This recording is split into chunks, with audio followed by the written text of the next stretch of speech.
Okay, we're notifying viewers that you're live, say TikTok. Hi to everybody joining me.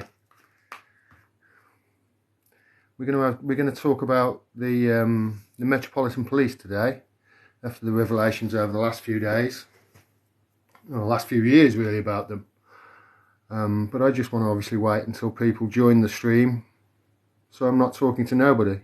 If you're watching this on the replay on Rumble, I will put it out on Rumble. The reason it's not gone live on Rumble at the same time as TikTok is because my computer has stopped working. Long-time subscribers will know that I've had the same computer now for about 10 years, and I've just kept repairing it and kept repairing it and kept updating it. But it's got to the stage now where it's that old, it needs replacing, and it's broken and it doesn't work anymore. So that's why I'm not live on Rumble at the moment, because I have to obviously go live from my computer. I can't do it simultaneously with TikTok. So that's why. And I don't know when I'm going to get one, because they're really expensive. If you can help me, great. Go through to the website. Please help me out. But if not, that's cool. Just watch the video. I understand that your problems are far more important than mine. But yeah, I want to talk about the Met Police after revelations of this week. And I want to ask all the people joining what they think about the Met and whether they've had any interactions with the Met. I'm specifically looking for any good interactions that people have had with them, because I mean, I've had plenty of interactions with the police up and down the country over the last 5 or 6 years, especially, you know, reporting on stuff, especially protests and strikes, etc. And the Metropolitan Police, not to put too fine a point on it, but every single one of them, in my experience, are complete and utter assholes. We're going to talk about it a little bit in depth today, and hopefully people in the chat will have some stories of their own. But my stories of my experience of the Met Police, it's not good. They're all complete assholes, and we'll talk about it a little bit later. Mike on the bike says they done me in. Really? Did they? They beat you up, did they, Mike? Is that what you're saying? I've seen them do and say stuff, the Met Police, that is just incredible. I remember one person, I think I put this on TikTok, and then they took it down. It was one of the videos that they took it down. But I've got a Metropolitan Police officer on tape when somebody is saying, having a go at the police and saying, we're not going to trust you. We're not going to trust you. You killed Sarah Everard. On tape, I've got a policeman saying, don't believe everything you hear in the media, in the news. When it was coming, and this was at the height of the Sarah Everard and Wayne Couzens, or whatever his name is, incident.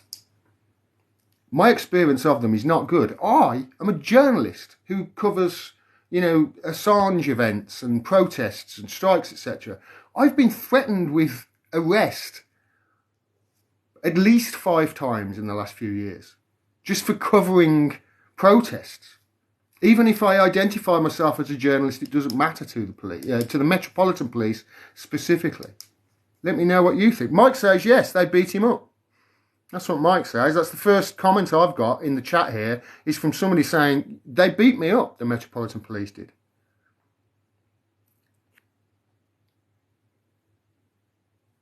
So yeah, I'll talk about that. I mean, I suppose we've got to talk about it because of this police officer, this David Carrick, has pled guilty. And I was outside the court. I've done a video of it. It's on TikTok. And I was outside the court. I couldn't quite believe it when we were down there. 48 offences he pled guilty to. 48 offences, including 24 rapes of a dozen women. So that's what he's pled guilty to. And this is over a period of 20 years. He got away with this. And he was in, there were multiple complaints against him, even going back to when he was on, even before he was a police officer and when he was on probation. I read an article that's saying it was dealt with a quiet word. This rapist who then went to carry on to rape women in the Metropolitan, as a serving police officer for 20 years almost. And as a result of me going down there and covering this and being aware of the horrific nature of it, and then obviously the Wayne Couzens incident as well, it does make me wonder how many more there are. How many more rapists and pedophiles are there in the Metropolitan Police? Because think about it. They don't seem to be very, very good at catching rapists, do they? And people who mess with children. They don't seem to be that good at catching them. I mean, Jimmy Savile got away with it for years, didn't he? And Cyril Smith and loads of other rich people as well. And we'll get to that as well a little bit later. But if you were, that's two that we've known are murderers. And there's multiple others that are rapers and what have you. But if you look at the police's own statistics, their own statistics this is, and this is a couple of years ago, I hear it's 1 in 100 now, but a couple of years ago I did a video, I think it was on TikTok, about how only 1 in 70 instances of rape lead to the prosecution of the perpetrator. Only 1 in 70. It's got to the point now where they're that useless at it, at catching them. Women, a lot of the time, don't even bother reporting it because they know that it's going to fall on deaf ears in the police force. Many women, I've heard them say, oh, well, you report them, and then a lady who is a specific person who deals with sexual assault sits you down and says, there's no real evidence, and everybody's going to call you a rapist, and you were in a relationship with him anyway, so I'll turn it against you, and there's nothing really we can do, and that's it. So they're useless at catching them. So if they've caught these two rapists and murderers, how many more are there in the police force? Do you see what I mean? How many more are there serving in the police? Especially thinking of what I just told you, in every single one of them that I've ever met has been a complete asshole.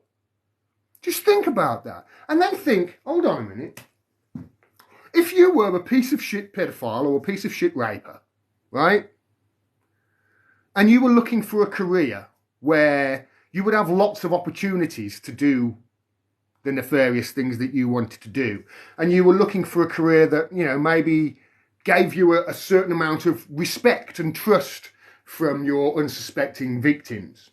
Maybe a job with a little bit of authority so you could, bully people around into doing what you were doing. And, if you were looking for a career where your colleagues, if you were accused of something, would all rally round you. And it's like one us against them. Well, the police force, the Metropolitan Police, would be the perfect career for you to embark upon, wouldn't it? Wouldn't it? And think about that. So how many more are there in the police force, the Metropolitan Police specifically? Like I say, you could broaden this out to other police forces in the country and elsewhere. But I'm talking specifically about the Met here. Jess just said, if I wanted to rob a bank, I'd try getting the job as a guard at a bank. So you have to wonder, and especially if this, their process of weeding these people out is not especially good. Remember, all really the police are looking for, and what is it that the politicians keep saying about the police? Oh, well, they're heroes. They run towards trouble. They run towards danger. Well, there's another class of people that do that. They're called psychopaths. And if all you're looking is for the guy who runs towards danger, congratulations, you're probably going to get a lot of psychopaths in your police force. The whole training of them must be, therefore, crap and not fit for purpose. Think about it with these police, with the police. If their job, their whole job, it's like being in the army, isn't it? Their whole job is to follow orders. Whatever order you get, follow them. So really all the police want is just somebody who's going to follow orders like a dog does. Go over there, bark at that person. Go over there. That's all they're really looking for. They're not looking, and as long as you do that, hey, You're great as far as the Met Police are concerned. And as long as you follow their orders, your captain's orders or whatever, you can pretty much get away with whatever you wanted to. You're a great police officer. Anybody makes any wild accusations against you, there's no chance he could be that. He's a great copper, look. It's an ideal place, I'm saying, the Metropolitan Police, especially looking at how easy it is seemingly to get into it. It's a great place, isn't it, for you, if you were a rapist or a piece of shit pedophile, to go and get away with whatever crimes you wanted to do. Brian George says, the sad part is they said we had suspicious. It's not like this hasn't, it's not like the general public hasn't been saying this for a long time. You know, have you ever had an interaction with a copper? I've never had a good one with the Metropolitan Police. I have with other police around the country, but not the Metropolitan Police. And it is interesting, isn't it, when you think about it? I mean, I'll come to that in a second, but if you think about it as well, I mean, you're taking, if you're a piece of shit pedophile or a piece of shit raper and you're in the police force, you're pretty much above suspicion. At least you were up until very recently. And I find it interesting, yeah. I mean, you're above suspicion, especially if you're higher up, you know, and you've worked your way up into, I don't know, protecting members of parliament or diplomats from other countries, like Wayne Couzens and David Carrick were. They were both working as special ops. David Carrick's armed police officer, working for government and protecting government officials. Wayne Couzens, I think it was the American diplomats that he was protecting. And think about it. If your job is to protect the powerful and their property and their privilege, and that's what police officers, by the way, do now. I do hope that nobody watching is still under the illusion that the police are protecting and serving them, because they're not, especially the Metropolitan Police. The police protect power, and they protect property and privilege. So they protect the powerful and their property and their privilege. That's it. That's what they do. Remember, the police were formed as, you know, a security for the elite. That's how they came to pass in the first place. Nothing's changed since then. All they're there to do is protect the powerful and the powerful's property and privilege. And you can see instances of this. I mean, you just look at over the last few years with the Met, and you look at how there's reports of them strip searching 15-year-old girls. And you look at how, you know, do you remember when, I mean, supporters and subscribers of mine will remember when they arrested 92-year-old Eric Levi outside of the Assange protest, God rest his soul. He passed on last year. But they arrested him the year before, the police did, for protesting outside a courtroom during COVID. I mean, they'll do that, won't they? Again, protecting power and protecting the privilege. And I've seen instances of how they threatened to arrest me because I was covering the Million Mask March. This copper threatened to arrest me twice, and had I not run, he would have arrested me. And that night they did arrest journalists with their tags on. The police did. Why? Because we were there reporting that it was a Million Mask March. And then, lo and behold, the next day, none of those reports were seen, but all of the reports that were seen in the mainstream media were saying it was an anti-lockdown mask, and it was anti-lockdown and anti-mask march. It was none of the sort. So you can see how the police are not just protecting privilege, and certainly I have seen it in the past, but also protecting power and working in conjunction with the media, the mainstream media that is, to lie to the public, to protect that power. You know, you look at the Chris Cabba incident. Look at how they'll just shoot a man dead on the street. But there's literal pedophiles in their ranks, and they seemingly can't catch them. It takes them 20 years to catch. That's all the police are there to do, is protect power and protect power's property and power's privilege.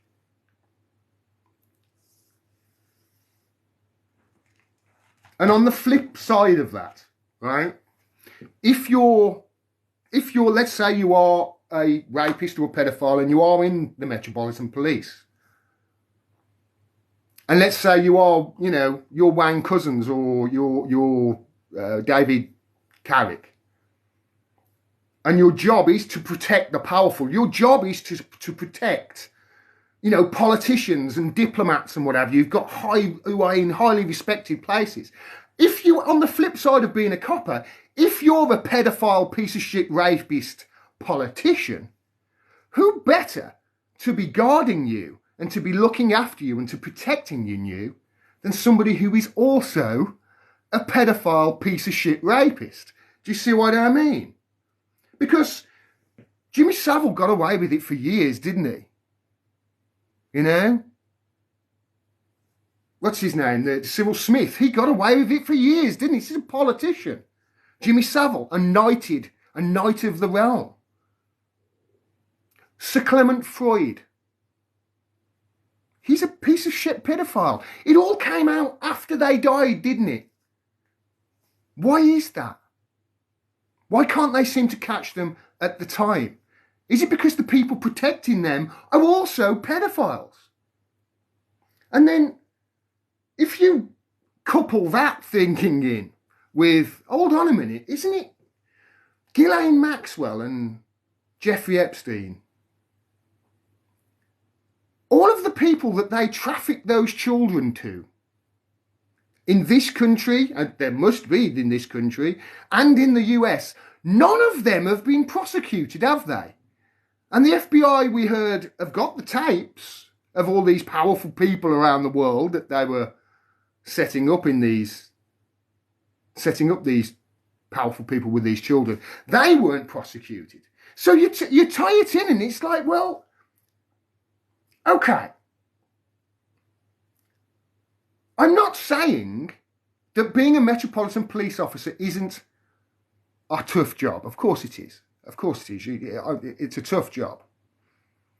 And I'm of course not saying that every serving London Metropolitan Police officer is a rapist. But if you look at the two that they've caught, the few that they've caught, and you look at their crap record of catching them, so there must be hundreds and more in the police force that are rapists or pedophiles.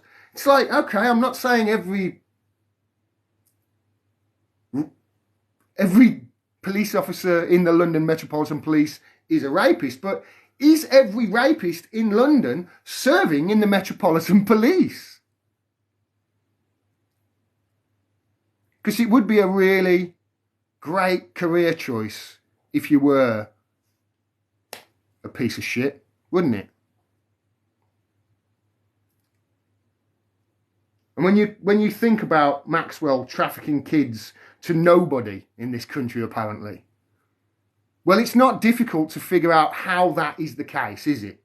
When you've got literal rapists and murderers and pedophiles in the police force that are protecting these pedophiles that are in government and in powerful positions and their property and their privilege.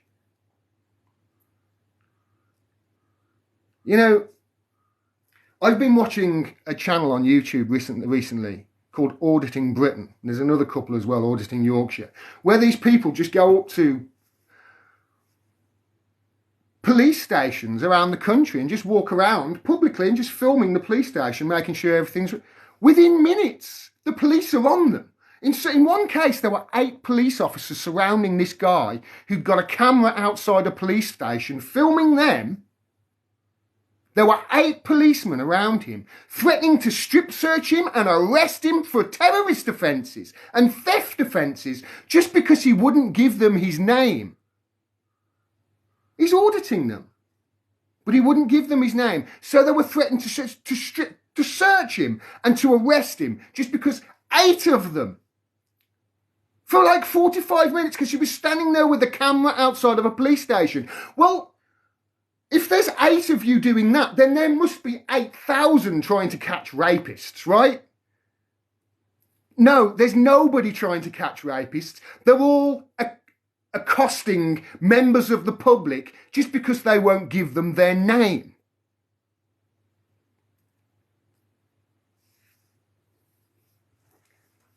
Going back to the Ghislaine Maxwell thing, how can that be? How can it be that all of these pedophiles, we only find out about these rich, these elite, these powerful pedophiles after they've died? Why is that?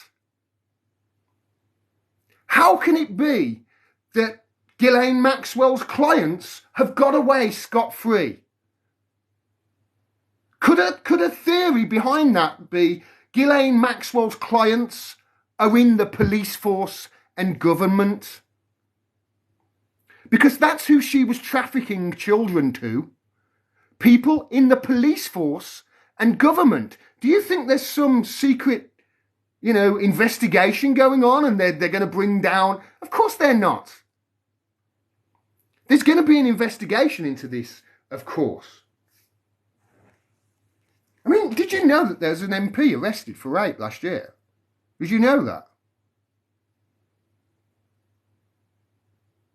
They can't report on it really at the moment. There's one of those silence gag orders on who the politician is. But one of them was arrested. But just one, right? It's just going to be one, right? I heard there was a chief inspector found dead at his home yesterday or the day before. This is since the David Carrick thing. And he was being investigated because he was found to have a secret room, a secret computer and a secret room in his basement where he was sharing images of young children with his paedophile ring friends. In a basement and but just one, right? So that's the one policeman, the one politician. Remember, who's going to be conducting these investigations into whether there's going to be,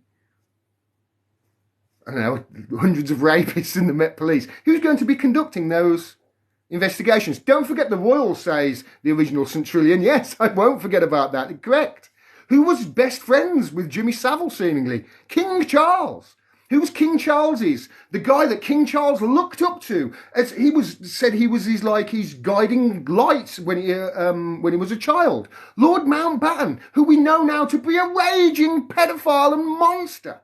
But that only came out after he died, didn't it? None of these people saw the inside of a jail cell when they were alive, of course. And they're all friends with the royal family and elite people, and they get given knighthoods and showered with adulation and money. And then it comes out after they're dead, afterwards, that they were giant pedophiles. Well, who could have known? I mean, in the case of Jimmy Savile, pretty much every parent of anybody my age, they all knew.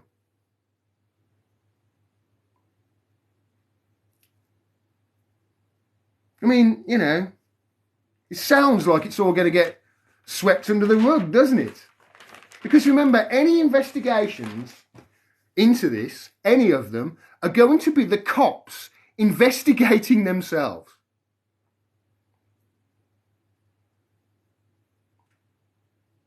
It's like the mafia investigating themselves for corruption or money laundering, isn't it? No, we couldn't find any. Oh, there was just this one guy. He's sleeping with the fishes now. It's a good way to appease people, isn't it? Just find a couple, throw them under the bus, get the one, the one guy's committed, well, we don't know, he died, and it's not suspicious circumstances. He was a chief inspector, by the way, this police officer. Chief inspector sharing kiddie porn from a secret computer in his basement. But there's just the one, and just the one politician, right? That's it. That's it. That's all there is. That's all there is to see here. And that's all that's going to come out of this if the police are investigating themselves. Remember, a couple of patsies. That's all you need, just to brush it under the carpet. A few days ago, there was an article in the BBC that said that 800 Metropolitan Police officers are under investigation for either sexual assault or domestic abuse. And the Metropolitan Police have released a string of tweets explaining that that's not quite the case, okay? Now, I shared that 800 Met Police officers under investigation with the title, yeah, it's just a few bad apples, all right? It's just a few bad apples, 800 of them. But no, it turns out that it's between 800 and 1,200 closed cases over the last decade that they're going to go back and re-investigate, that those cases, those complaints against serving Metropolitan Police officers of rape or domestic abuse were dealt with correctly. But it's the police that are going to be doing it. You know, they're going to be. They say they're going to do it in junction with one of the women's rape groups, but the people who are going to be bringing forth all the evidence and bringing forth all the paperwork are the police themselves, aren't they? It's very simple for them to just go, oh yeah, we'll just hide that piece of evidence that shows he was a raper and bring all the evidence that shows he wasn't. It stinks, doesn't it? This is obviously an institution that is not fit to serve the public. Not that it is doing that at all and it ever has done, of course. In those tweets, I couldn't believe it. It's called Project Onyx, by the way. This is this investigation of all the cases that were closed against, you know, these people who were accused in the Metropolitan Police of either domestic violence or sexual abuse. 800 to 1,200 cases. They're going to go back and they're going to go over them all with a fine tooth comb. They're doing it in conjunction with some women's groups. All right, okay. They're calling it Project Onyx. In the third tweet that the Metropolitan Police put out, they said this, and I quote, they're going to go and check them, and I quote, they said this line, "We expect the majority were dealt with properly." So in other words, the police who are going to investigate themselves, they're going to investigate their own investigations to make sure their own investigations were all above board. They said, quote, in the tweet where they acknowledge, yes, people's trust of us is non-existent. They said, quote, "We expect the majority were dealt with properly." Well, you already know the results of your investigations, don't you then? Remember, the Metropolitan Police Chief said just the other day, and I quote, I think this is a quote, but he couldn't promise women, this is the Metropolitan Police Chief Mark Rowley, he couldn't promise women reporting crimes to the Metropolitan Police won't be talking to a sex offender. He couldn't guarantee that. Couldn't promise that. Well, likewise, how could Metropolitan Chief Inspector Mark Rowley, how can he promise that the people that won't investigating claims of sex offenders aren't sex offenders themselves? He can't. If the police carry on investigating themselves like this, well, nothing's going to change, is it? Nothing's going to change. It is clear that there's a rot that runs right through the centre, right through the heart of the elite establishment in this country. Goes up to members of the royal family and their hanger-ons. None of them seem to face any consequences when they're alive, and a couple of them, it comes out that they were raging pedophiles and rapists, you know, after they're dead. But just a couple, and we know it goes much further than that, don't we? So just how many rapists and pedophiles are in the Metropolitan Police, and which rapists and sexual predators are they protecting who are in government and bureaucrats in London? Because let's face it, if you were a piece of shit pedophile rapist politician, Who better to be doing your security than one of your fellow rapist pedophiles?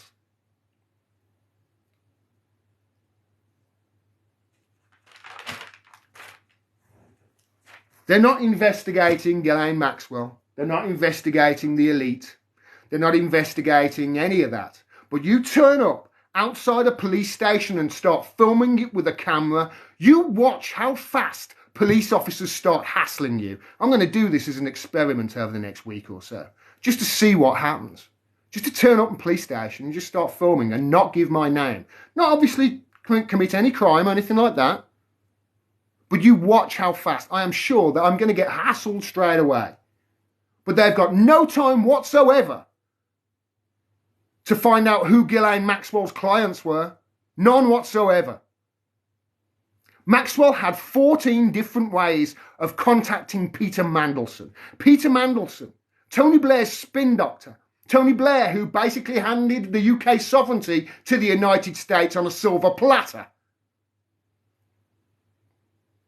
It stinks to high hell. This does. And these people are rapists, they are murderers, they are pedophiles, and they are in the police force. And if you're in the police force, I bet you know one or you suspect one and you haven't said anything. I know people who have been in relationships with police, you know. And they've said at these police functions, you go to a police like Christmas function, they're all doing coke in the toilets.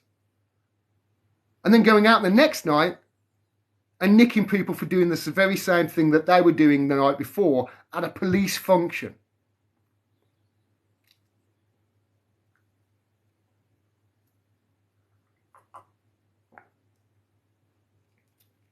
Jake says the elite will never answer for their crimes. Unfortunately, justice will never be served. Well, with that attitude, Jake, you can guarantee that it won't, won't it? The only way it's going to happen is by pressure. And the only way, you know, apathy is not going to, it's not going to help anything, is it? I understand why you're so apathetic, but you're not wrong either, that's the thing. Prozista says they are arresting Andrew Tate for doing what the government is doing. You're not really wrong, are you? Although, you know, there's an argument to say Tate's probably doing less than they are. For all you know, the police are in your chat. They're probably in my cameras. They're probably in the phone right now, honestly. They've got all the time in the world, haven't they, the police, for censoring speech online, haven't they? I mean, I did a video about the Twitter files last week, and one of the things that came out of the Twitter files were there were up to 80 FBI agents, 80, flooding Twitter with requests to censor people online who were saying stuff about the vaccine, who were saying stuff about Russiagate, some of it factual, by the way, some of it was truthful stuff, but they're censoring it, and how politicians are trying to get journalists, you know, silenced. And this all came out of the Twitter files. What you can read into what's happening there as much as you want, but there's 80 there, FBI agents, you know, going against the First Amendment and trying to censor free speech online. 80. How many do you think were tasked with, I don't know, looking for corruption in Hunter Biden's laptop? 0, right? You know, how many do you think were tasked with looking into the clients of Jeffrey Epstein? 0, right? Of course, because Epstein and Maxwell must have worked for the intelligence for this to have gone on for so long. And if they're working with the intelligence, then aren't the intelligence, then it's a gimme that the police are getting involved, isn't it? If the FBI are running these things.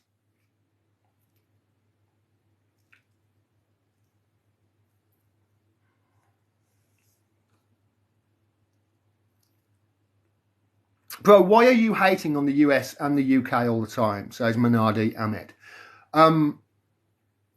Because I live in the UK, and Washington, the United States, is where the UK's sovereignty is. We don't have sovereignty in the UK. I've said this over and over, ever since Julian Assange had been slammed into prison, where he's without charge for doing the crime of journalism. When he was grabbed and when he was kidnapped by the Metropolitan Police in that act of fascism on home soil, he came out and he wasn't screaming, "I'm not a rapist," and he wasn't screaming, Sweden is blood. He wasn't saying anything about Sweden. He was saying the UK has no sovereignty. And that's why I hate on it so much. Because this bullshit that you're being told through the BBC and what have you, that's what it is. It's bullshit. The UK has no sovereignty. None. It's in America. Look at what we're doing at the moment. We're going to train 10,000 Ukrainians this year. The British Army are, in Britain. Who do you think they're training them for? Ukraine's all the way over there. They're doing it for America. That's who they're doing it for. Because the UK... Remember Donald Trump, who the UK hated, by the way, he turned our SAS into pirates. Got them to abseil into an Iranian tanker to hijack a tanker. America says jump. Britain says how high. Why? Because we're their little bitch. Why? Because I think we're being blackmailed by them in this sort of honey trap shit. And we have to go along with America. We have to. Otherwise, it'll start coming out in the papers about which one of our politicians is a paedophile or which one's corrupt or blah, blah, blah, or blah, blah, blah. Or maybe, I don't know, maybe whether one of our leading parties operates a hierarchy of racism. Maybe that'll come up. How many times have you seen the BBC or anybody talk about that, by the way? Talking about the Labour files. You seen them talk about that at all? They haven't, have they? It's a massive documentary by a global media outlet. Whatever you think of Al Jazeera, still a global media outlet. I'm not saying everything that they do is accurate. I'm not saying that. But this is based on Labour's own internal documents, this documentary, that found that Labour operated a hierarchy of racism, not just against black and Asian people, but Jews as well. Anti-Semitism, actual anti-Semitism from Keir Starmer's Labour Party, and the media are not saying a goddamn thing about it. Do you think that's because, there's something? No, they're not doing it because they're lying to you all about everything, almost everything. To keep you in the dark, keep you fearful, keep you afraid for your lives, and fed on bullshit. Treated like mushrooms. Oh, don't worry, we'll just find a politician and we'll find a couple of police officers, and we'll throw them under the bus and they'll be patsies and everything will be all right. 99.9% of us are fine, honest. That's what's going to happen here with this investigation. You can't have them investigating themselves. If the CIA wanted to do an audit, do you think the CIA should do the audit themselves, or do you think an outside auditor should come in? So that's why I hate on the US and UK. Listen, other countries are terrible, but I live in the UK. I can only do shit about what's going on over here. And also, I believe our problems are primarily in Washington, the United States. That's why.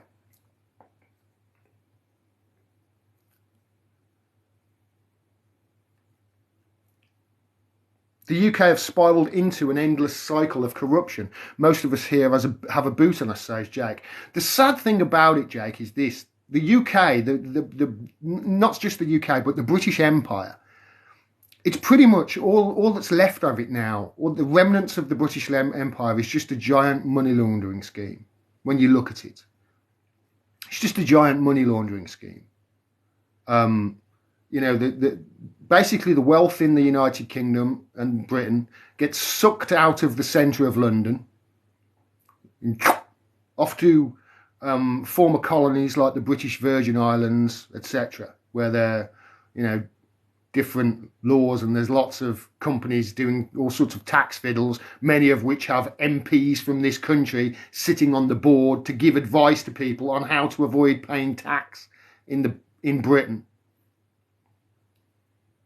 That's pretty much all it is now, isn't it? I mean, this Nadim Zahawi, £3.7 million he avoided paying tax. Lester Piggott did $1 million and went to prison. Lester Piggott, was it Lester Piggott? Which one was it? One of the jockeys anyway. There's $1 million he avoided. Oh, he's got to get a prison. Nadim Zahawi probably going to get a knighthood.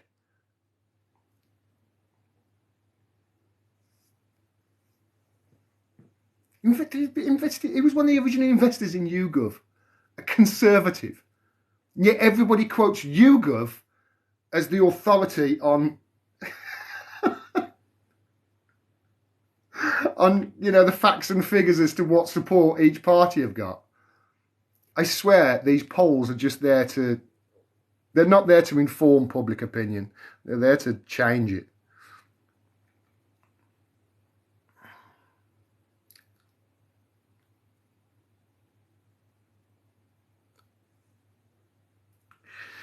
FTF 973, would anyone really care if the truth all account comes out? It's a good point, right? I'm going to address this. FTF says, would anyone really care if all the truth came out? Assange, Snowden, Musk, and so many others have tried to tell the people of the goings-on, but no one cares. Here's the thing. They do care. People did care when they saw the collateral murder video. You know, once you see it, it's like, oh, crap, you've got the proof there. Until then, it's a conspiracy theorist. This is why Assange and Snowden, they've come down on them so much. With Musk, I don't know. Musk is highly intertwined with the United States, you know, the military-industrial complex with Starlink, and he's highly intertwined with government, with his SpaceX stuff and Tesla. So I don't know. I certainly don't believe that this billionaire is going to save free speech. I don't. He's got an ulterior motive, and I think the ulterior motive is he wants to turn Twitter into like Bebo. He wants to turn Twitter into the app that you do your shopping on and blah, blah, blah, blah, blah. I think that's the plan he's got anyway. But whatever, he's obviously, I think he must have had the go-ahead to do this. I really do. He must have had somebody saying, yeah, it's all right for you to do that. Don't worry, we've not got it. But I don't know. I can only speculate on that. But I'll only say to you what Julian Assange says, because I don't think people realise to what level the corruption is, both in this country and in America. And this is why I am so certain that the police are in on it, because they must be.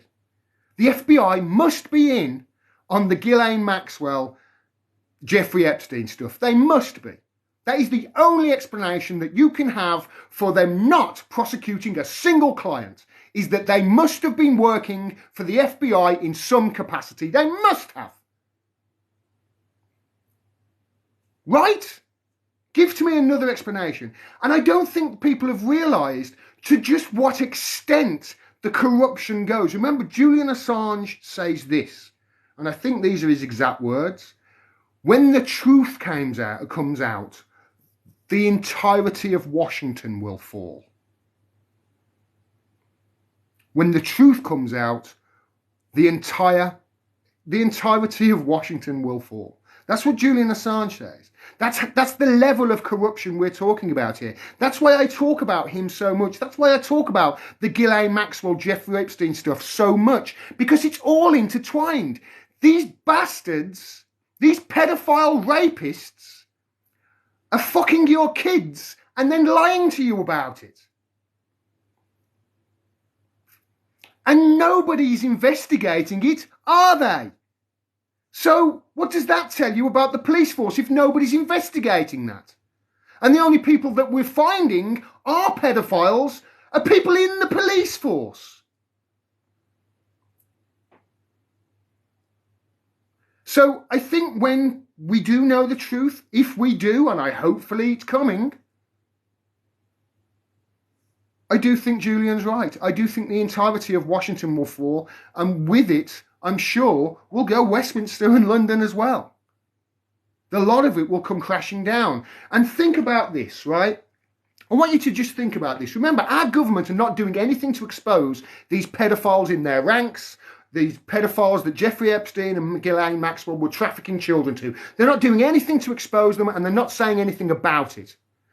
And while they're doing that, they are trying to make it illegal to strike, and they're trying to make it illegal to protest. Right? Those are the things. And they are not giving any money to anybody. Nurses, you can go fly a kite. Yeah, you got us through pandemic, but it doesn't matter. We all clap for you like madmen. Remember? On the front of your doors. Yeah, well done, well done. But when it comes to money, go fuck yourselves. That's what the government are saying.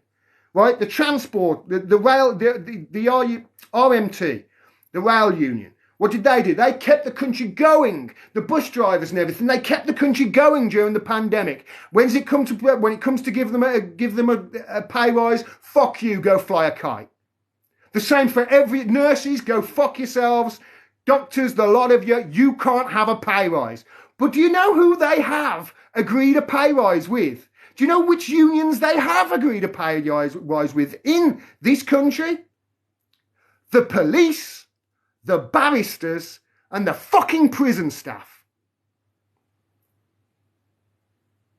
While they're trying to make it illegal to strike and illegal to protest. What does that tell you about the government's intentions? Does that tell you that the government here are going to come clean with everybody? And does that tell you that the government are actually investigating all these pedophiles that Ghislaine Maxwell and Jeffrey Epstein were trafficking children to?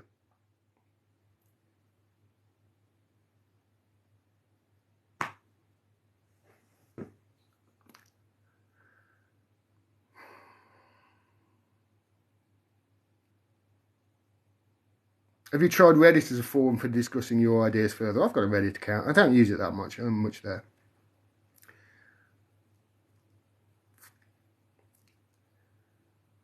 Let's go to the bottom. Time for a revolution, says K23. I totally agree, K.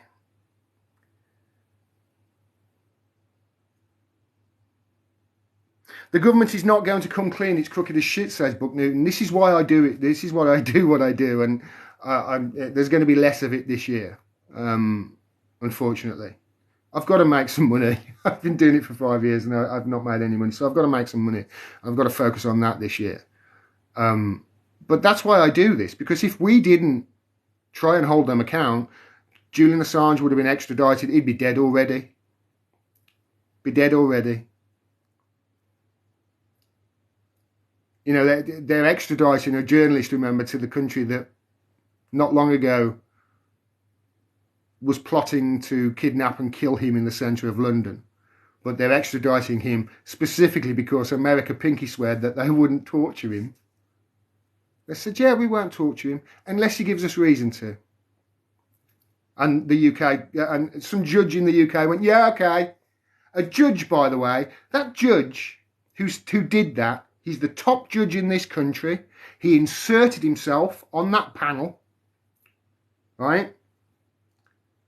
He just happens to be a lifelong friend, school friend of Sir Alan Duncan, the very person, I say person lightly, the very politician who orchestrated Julian's kidnap from within the Ecuadorian embassy, his political asylum.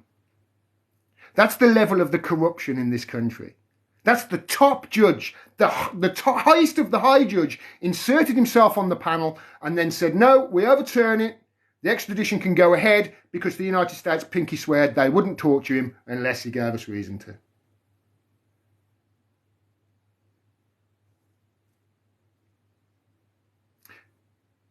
Did he know Ghislaine Maxwell by any chance? Is that why he did that? Why else would he do that? What possible reason could be behind it? It stinks. This whole thing does. These people are pedophile, piece of shit rapists. And they're running the country and being protected by police who are pedophile, piece of shit rapists. And the journalist who would expose that, the one who could release the files, who would release the files that proved it all, they've got banged up in Belmarsh for no charges whatsoever. He's not under any charge in this country whatsoever, and he's banged up in Belmarsh, the worst prison in this country. So to answer your question earlier, mate, this is why I'm hard on the US and UK. We point fingers at other countries and go, your shit stinks. Ursula von der Leyen, the EU are the worst, Ursula von der Leyen the other day, she's at Davos. This unelected leader of the European Union is speaking at Davos, saying the United Nations should label the Iranian Revolutionary Guard as a terrorist organisation because of their flagrant abuse of human rights. IDF? Just the Iranian Revolutionary Guard, right? Not the IDF. So just the people you don't like, not the white people that you do. Just the brown people you don't like, not the white people that you do. Nobody's pointing this out. And if I did a video about that, pretty sure TikTok would take it down. It would get mass reported and they'd take it down.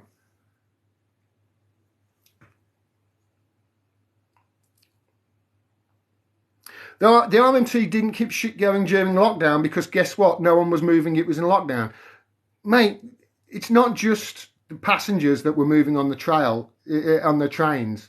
It's goods, it's services, it's food. They did keep the country going during lockdown. They did keep shit going, literally, your shit, because without food, you wouldn't be shitting. And the trains are the people that, they did keep things going during lockdown.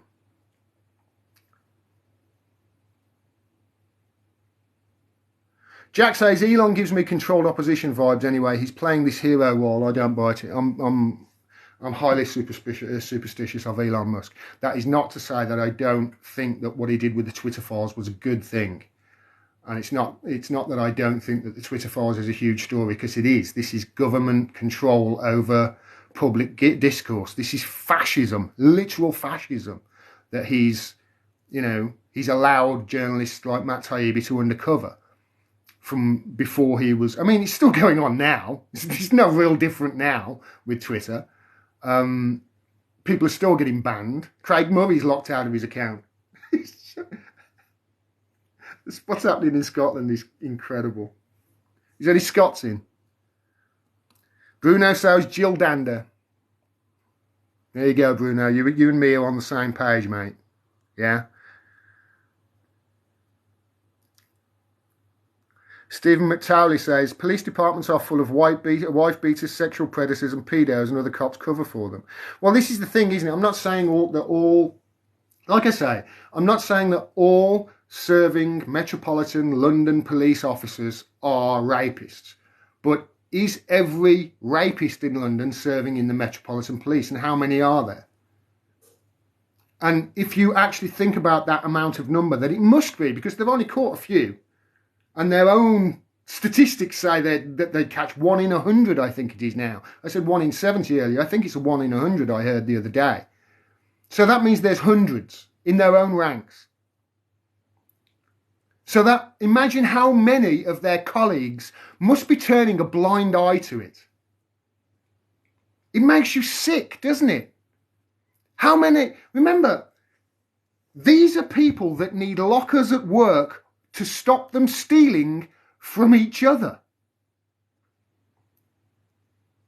The person who I said used to go out with a copper and went to that function, where they were snorting coke. The coppers were snorting coke in the toilets of their own function and Christmas party, whatever it was.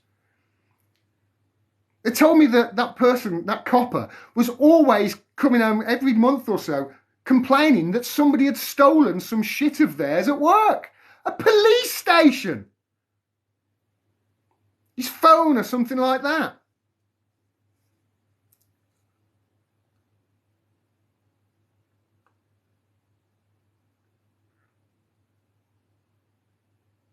Why do you think they've given the police, etc., a pay rise? Exactly. They've given the police a pay rise, they've given the barristers a pay rise, and they've given the prison service a pay rise. And they're, I think, the only three that they've given.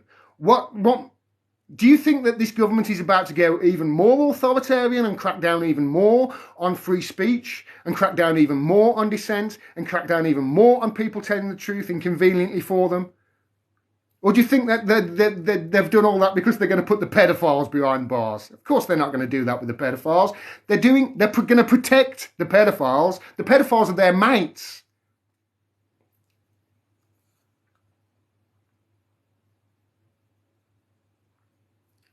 Where is Julian? He's in Belmarsh Prison, Bruno. He's in the United Kingdom's Guantanamo Bay, and he's there for no offence in this country whatsoever.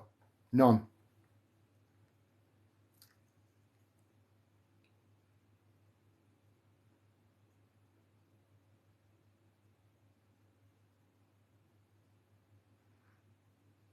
Fresco Uno says, have you ever had a recent deja vu? No.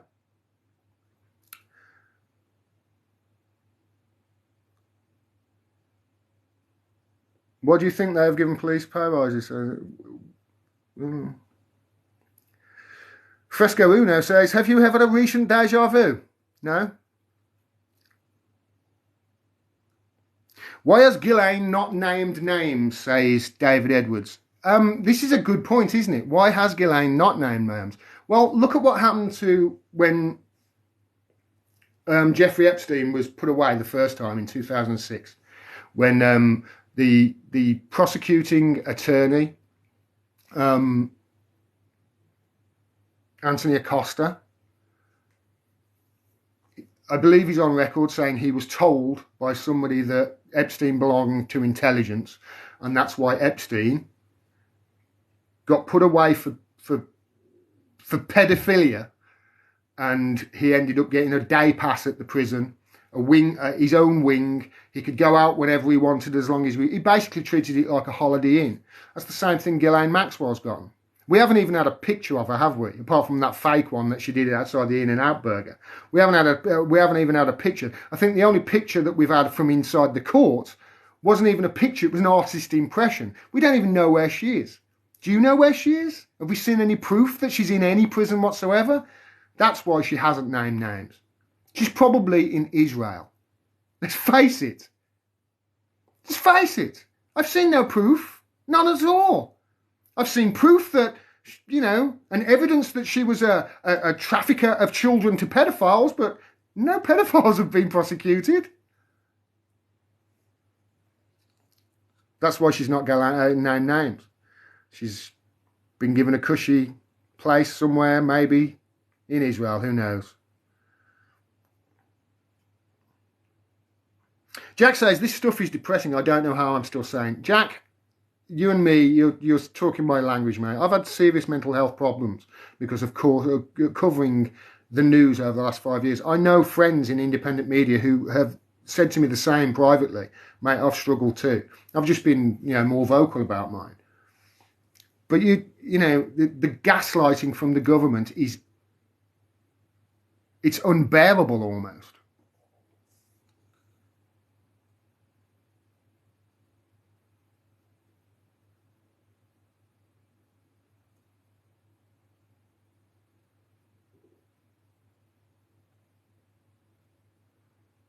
Glorified bouncers, if anything, says Harbour. Well, this is the police, isn't it?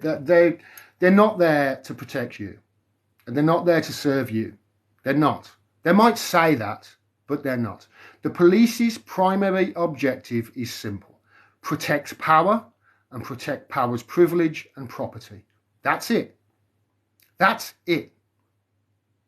With regards to catching pedophiles in power, no chance. They're the people that keep them in their jobs. That's glorified bouncers. You are absolutely right, Harbour.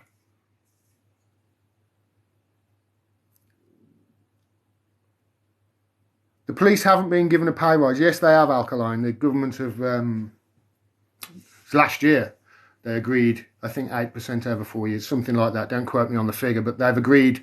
They've agreed the pay rise. They agreed with the unions last year, and they agreed the barristers and the prison staff. Those are the three.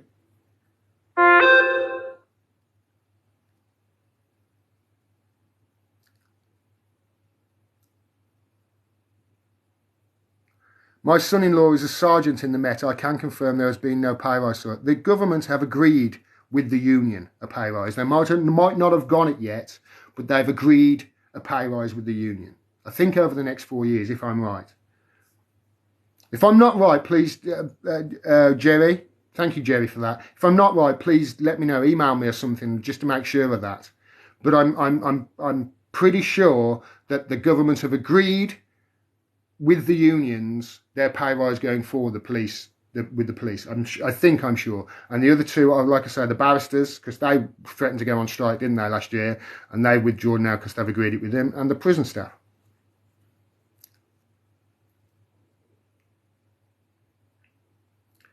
Bruno says he did share information about certain operations in Iraq or Afghanistan. Yes, Julian did that.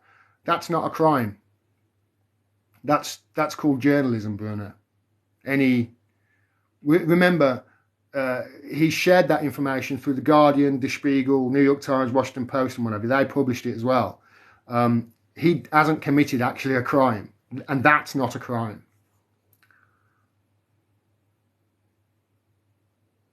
Yeah, I mean, Maxwell's father was spy. Maxwell, look at Ghislaine's dad.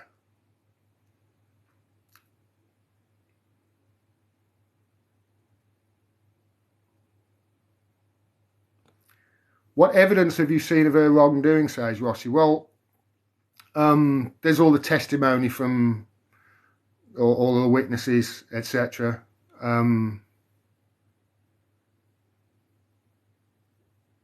What interests me, especially about not just Ghislaine Maxwell but Jeffrey Epstein, it's not just the sex offences and the pedophilia and the rape and the domestic abuse. It's not just all of that. I mean, that's what gets me. That's what I've concentrated this whole stream on. But it's not just the elite getting away with these offences, but if you were to just look at the financial offences that they get away with. I mean, look at Nadeem Zahawi, 3.7 million he's got away with there. 3.7 million. Was it Lester Piggott? I'm sure it's Lester Piggott. Went to prison because he avoided 1 million. There's Nadeem Zahawi, a politician, 3.7 million. He'll probably get a knighthood. Not prison. He'll pay it eventually, but it's chicken feed for him. I don't know why he didn't pay it in the first place.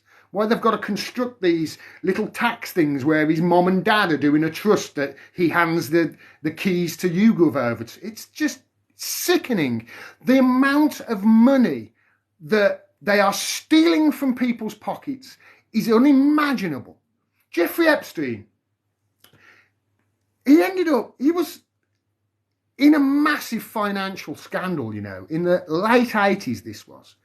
There was a massive financial scandal involving Jeffrey Epstein and a partner. The partner went to jail and Jeffrey Epstein somehow avoided everything. And then within a year started turning up at functions for Bill Clinton and fundraisers for the Clintons. Epstein, before Clinton was president. Then obviously we know about Ghislaine Maxwell being at Hillary Clinton's, Chelsea Clinton's wedding. We know that. And how ingrained they were into society. But the financial stuff that goes on that he was involved in was staggering. You'd have to read Whitney Webb's book, One Nation Under Blackmail, to get the full picture. But even without the pedophiles and the rapists and the domestic abuse and all the other crimes, the financial crimes, well, they would probably have tougher penalties, strangely enough, because they're that massive.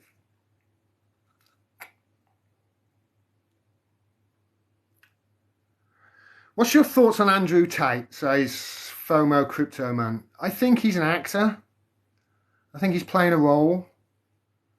And I've seen certain stuff, and granted, I've only seen a few bits and pieces. I don't follow him too much, but some of the stuff I've seen, it's disgusting the way he treats women.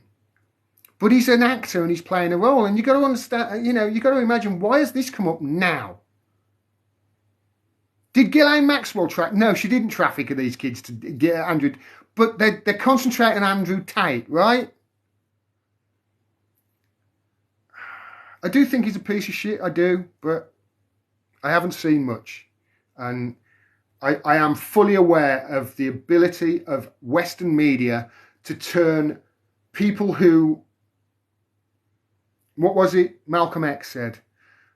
Be aware of the media, they'll have you cheering on the persecutors and hating the persecuted. I'm very aware of Western media's ability to do that. And like I say, I haven't really looked at it too much, but to say he's misogynistic is that's an understatement. Some of the stuff I've heard him say to women in videos that he's filmed himself is just disgusting. But then he's filmed them himself, which is why I say I think he's playing a role.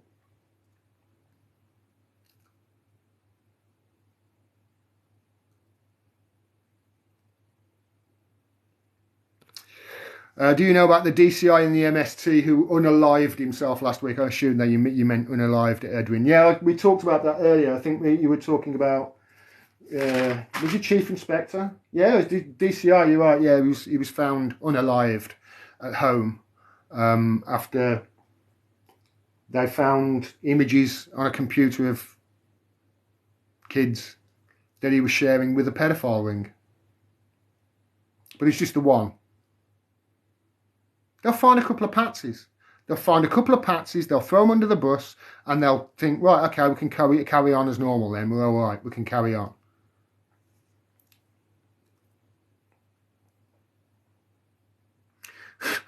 Harbour says, I knew this was going to come up. Thoughts on Scotland? Do you reckon they'll leave eventually? I hope not, and I don't think they will. And here's why. I don't, how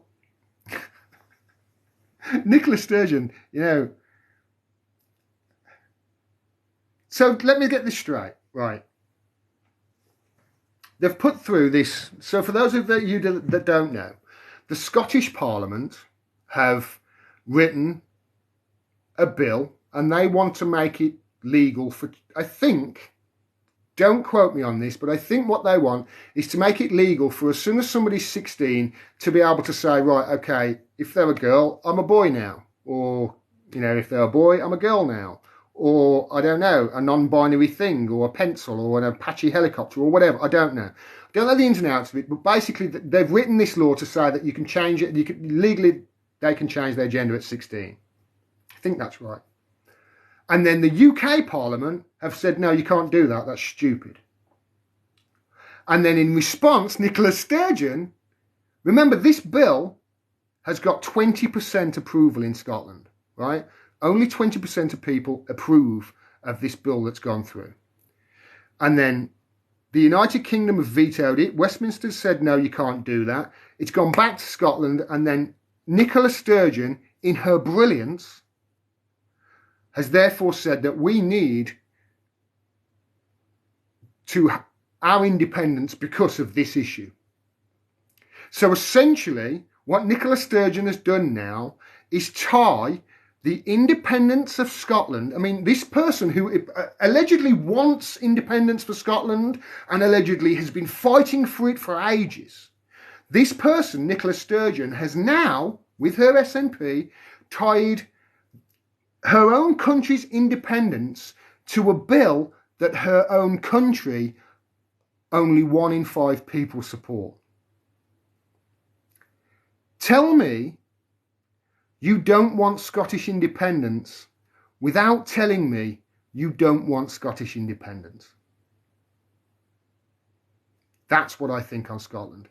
I hope, personally, I hope they stop in the Union. But I will say this, I'm fighting as an Englishman because I believe the UK's sovereignty, England's sovereignty therefore, is in Washington. as a Scot, I think I'd be screaming it even louder. Because not only is your sovereignty is not even in Westminster. It's like these people are making laws for you and they don't get to decide on shit. It's Washington that gets this. I would definitely want independence if I was a Scot. So really it's up to Scotland. But as an Englishman who I believe, like, I think the whole of the UK should come together. I really do, and say fuck off to the lot of you. But that's another issue. I would like them to stop in the union and for us to fix it and maybe even bring, unify Ireland as well. But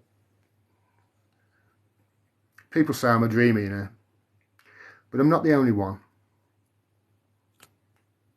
So all Met officers are in on the conspiracy, says Rossi46. Well, if you think of how many must be, how many are criminals, if you just think about how many they've found and how long it's gone on for with Carrick and that Cousins, how many coppers turned a blind eye to it?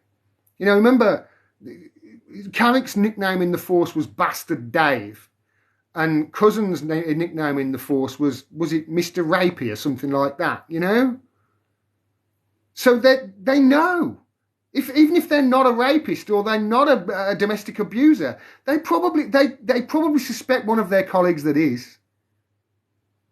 And none of them are saying anything, are they? So not all of them, no. But even if they're not in on it, and think about this, what happens to a good officer that doesn't just keep following orders, that questions things? What happens to those officers? Well, those officers they don't go up the chain, do they? If you don't follow orders, you don't go up the chain, and you get wheedled out and kicked out of the force. They're basically guaranteeing that no good people are going to be going into the police force, aren't they? With the way they set things up. And that's great for them.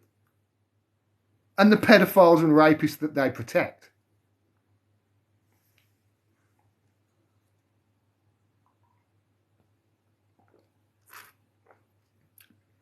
Ignore me, I'm drunk typing says, we burned a precinct down here in Minneapolis and the police got a raise. Yeah, I remember that. I remember it. Remember all that in the Black Lives Matter movement? It's gone away now, hasn't it? What did they get? What did they get? The Black Lives Matter movement. Well, the people at the top got lots of money, didn't they? The people who were orchestrating that money, they got lots of money and bought lots of big houses. But the movement didn't get anything, did it? Didn't get anything at all. I'd still be in the streets if I was in America. Nutty Natty says, all officers 5% increase as of September 2022, unison. Thank you, Nutty Natty. I had a feeling that I was correct. Whitney Webb uncovered it, says Canada China. Yes, she did. I gave her a shout out. I try and give credit where it's due, but I get a lot of information up there coming from a lot of different places, so I apologise to anybody if I miss their names off, but I try and give credit wherever I can.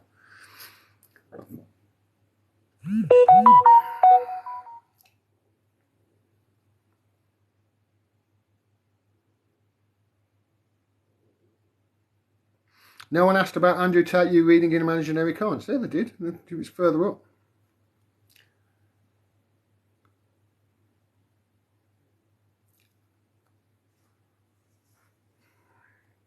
People saying that they like Andrew Tate. People saying that he's controlled opposition. I didn't really follow him that much, to be honest. Like I say, I don't really know much about it.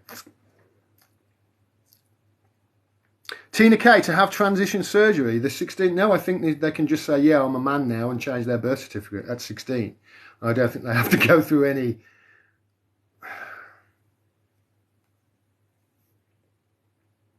It's like if you're in that movement, if you're trans, or you are in the LGBT movement, aren't you really pissed off at the way your movement is being hijacked and weaponized here by political factions? Aren't you pissed off about that? Isn't it about time the trans community came out and said, stop fucking weaponizing this for your own aims.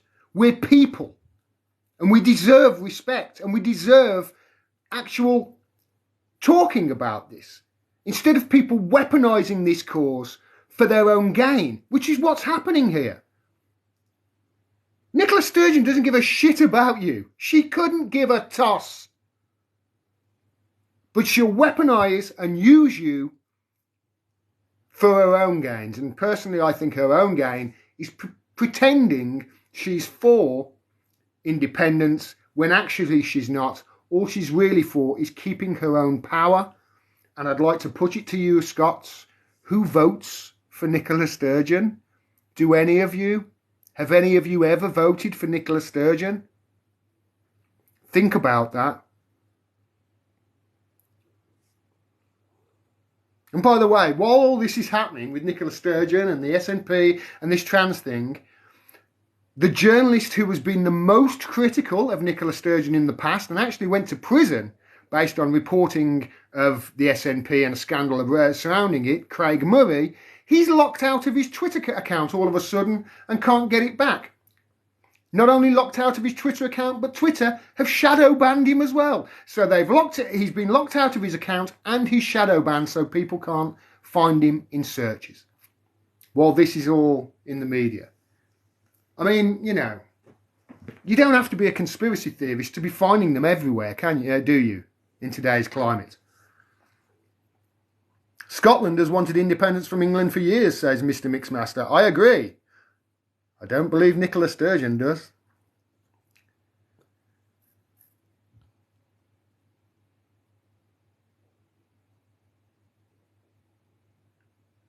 I agree with the unified UK, says Harbour. Internal conflict is a distraction. I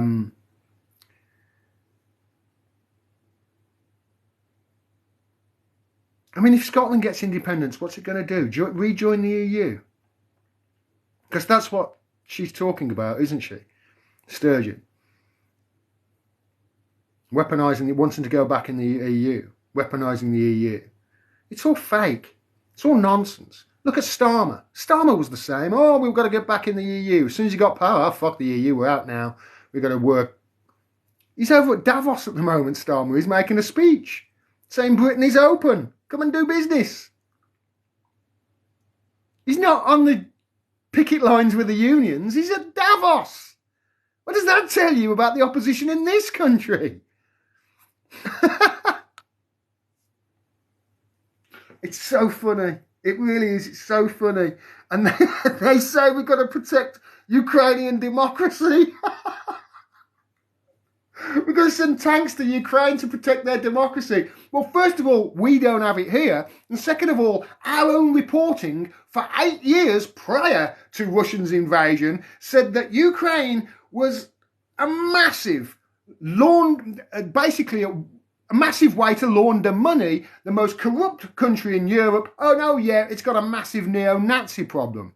Now you don't hear any of that whatsoever. You just hear Ukrainian democracy needs to be fought and we've got to send them tanks to fight the Russians. We've got to train troops. We don't have it here. They definitely haven't got it in democracy in Ukraine, where Zelensky has banned all opposition parties and just taken over the airwaves of all the media in the country. People keep saying, oh, well, Ukrainians support the war. Well, yeah, they're basically being bombarded with propaganda from a media that is not allowed to criticise Zelensky or anything to do with the war. They're being propagandised into being cannon fodder for NATO, seemingly. But if you say this to a journalist, they would think you were talking with two heads. I'd say journalist, I use that, somebody on the BBC, etc. They'd be like, what are you talking about? No, we've got to fight for democracy. Insane. TikTok Grandmama says, so California, USA here. Hi, TikTok Grandmama. I hope you're okay. I hope you're surviving the storms. It's been stormy over there in California, hasn't it?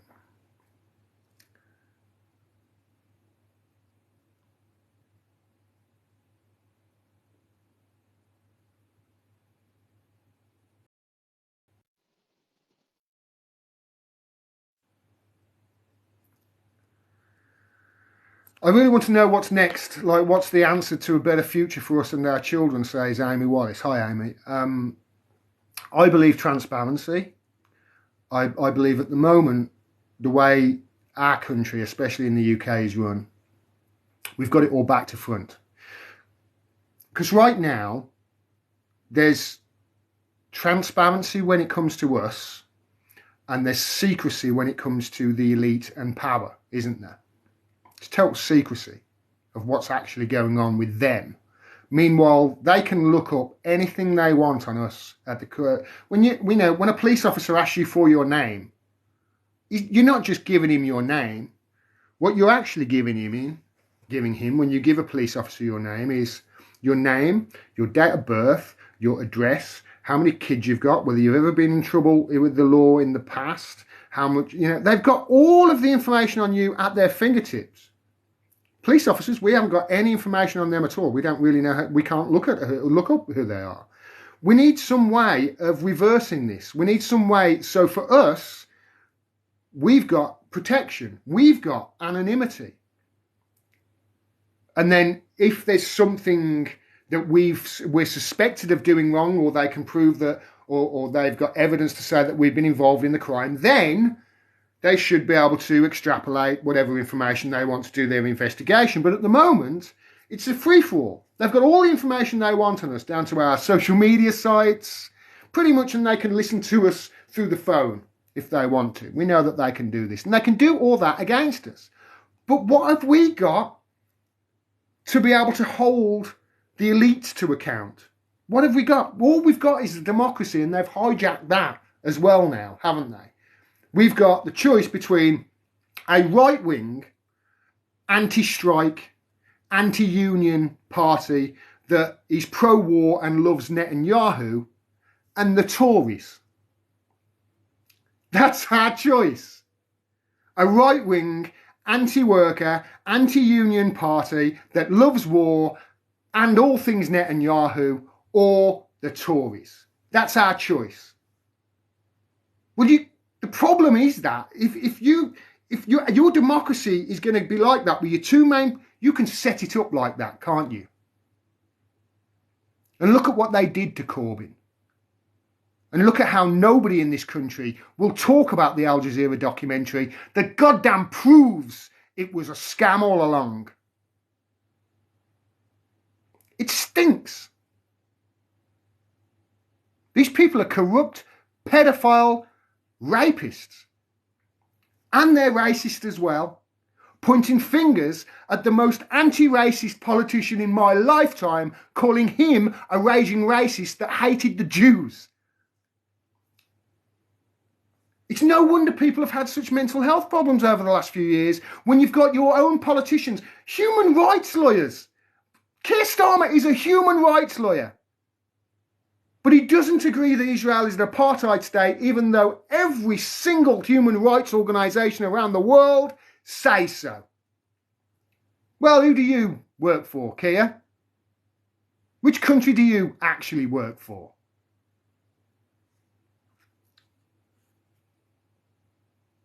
What about the Greta Thunberg photo shoot with the police? Oh. Have you seen it?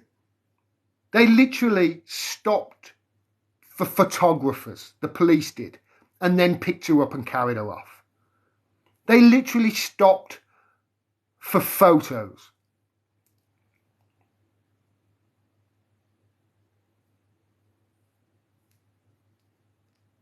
Reminds me of the squad over in America. Do you remember when they marched themselves off in in invisible handcuffs at that pretend rally that they did?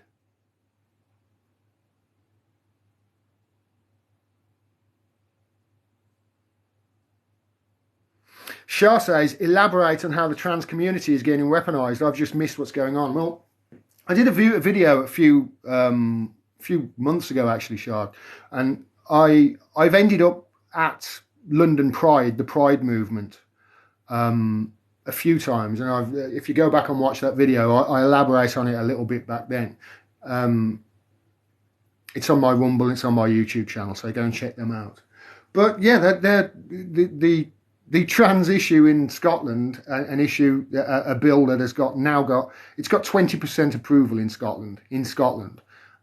And somehow Nicola Sturgeon and the SNP have now coupled that, because the UK have rejected that, they've coupled it with the independence issue, saying this is why we need independence, so we can get this bill for trans people. They don't care about trans people.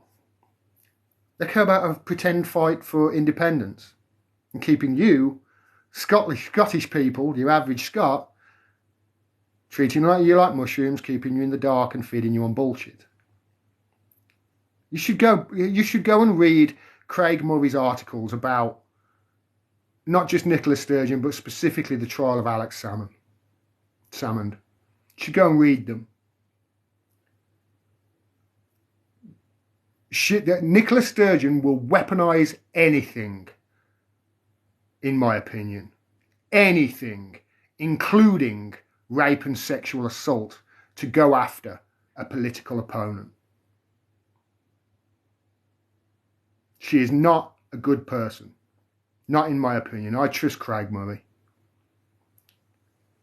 And his writings on it have been brilliant.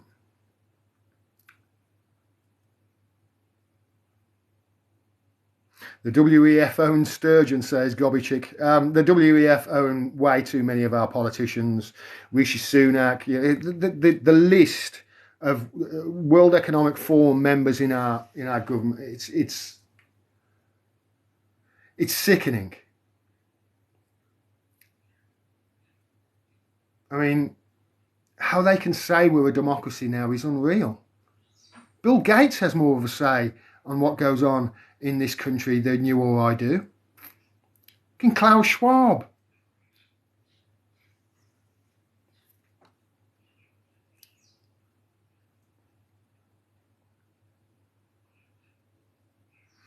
They don't want to be Russian, says Michael Nikolai. Michael Nikolai says they don't want to be Russian, meaning the Ukrainians. You are pro-genocide and it doesn't stop at Ukraine. Okay, stop that, Michael. Okay, just stop talking to people like that. Just because somebody's got a different view to you, that doesn't mean that they are pro-genocide. So just stop it, okay? I have a differing view to you. That's all. And my differing view is based on incredible amounts of evidence and years of research into it. This invasion of Ukraine did not start in February last year. This has been going on for over a decade, and it got hot during the 2014 Maidan coup, when Victoria Nuland and the United States basically installed Yatsenyuk as the Ukrainian Prime Minister in a coup. Go and watch Ukraine on fire. Fuck the EU, she said. That is the ambassador to the EU saying fuck the EU in 2014. The Minsk agreements that were all agreed upon at the UN. The Minsk agreements were meant to have stopped the shelling of the Donbass region, where the people in Donbass and Crimea were mostly Russian ethnic speakers. 14,000 of them died in shelling by Ukraine over a period of 8 years. 8 years, 14,000 of them, mostly Russian speakers, in the Donbass, killed against the Minsk agreements by the Ukrainian forces that the United States were backing and that our own media were reporting were all neo-Nazis during that time. Angela Merkel is on record as saying the Minsk agreements were just a way of the United Nations allowing Ukraine to get ready for war with Russia and United States backing it. This did not start in February last year. And just because somebody is talking the truth with regards to this, that doesn't make them pro-genocide, you absolute moron.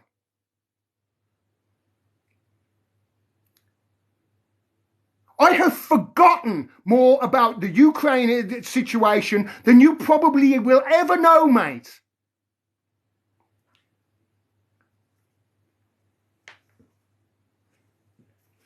Jesus Christ, man. Just listen to history. and somebody who knows history telling you what's going on. NATO are going to use Ukraine as cannon fodder, and they are willing to fight Russia till the last Ukrainian is dead. Are you okay with that? They are literally saying it out loud in Washington right now.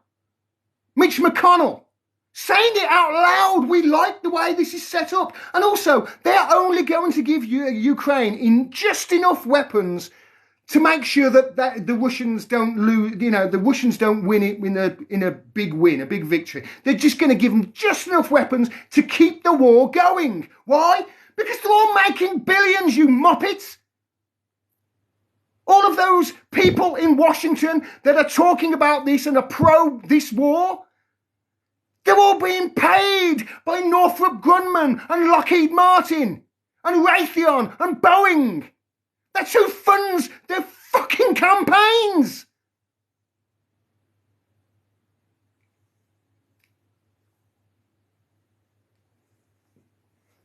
But you say, the people in the Donbass didn't want to be Russian.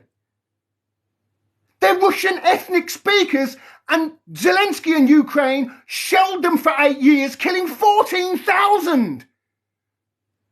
Have you forgotten that? But I'm pro-genocide. Absolute fucking twat. My God.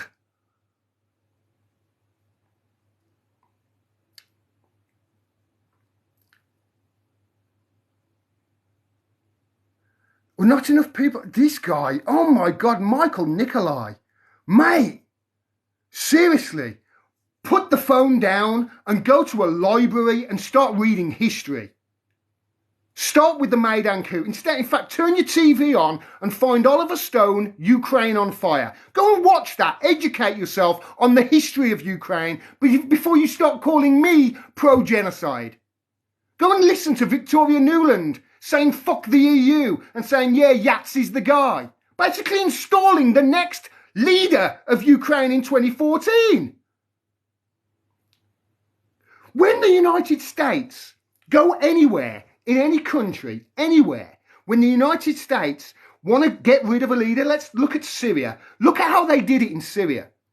Look at how they did it in Syria. What did they do? Well, they arm and they fund whatever the extreme groups are in that country. In Syria, it's al-Nusra and al-Qaeda. In Iraq, it was ISIS. They fund ISIS. Yes, those very people that flew the planes. They fund them in some circumstances. And who are the extreme groups in Ukraine? The neo-Nazis. And they've been doing it for years. Lindsey Graham is on video with John McCain in Ukraine, speaking to Ukrainian troops. I think Amy Klobuchar is standing right next to them. And they're saying, yeah, we will fund you. We will give you the weapons to fight Russia. And you know what they used as an excuse for that? Why they went over there and talked to Ukraine? Because of Russiagate. Because Vladimir Putin somehow got Donald Trump in. Are you insane? They're coming up with their own fantasies as reasons to go and start war, and then you're cheering them on. My God, man.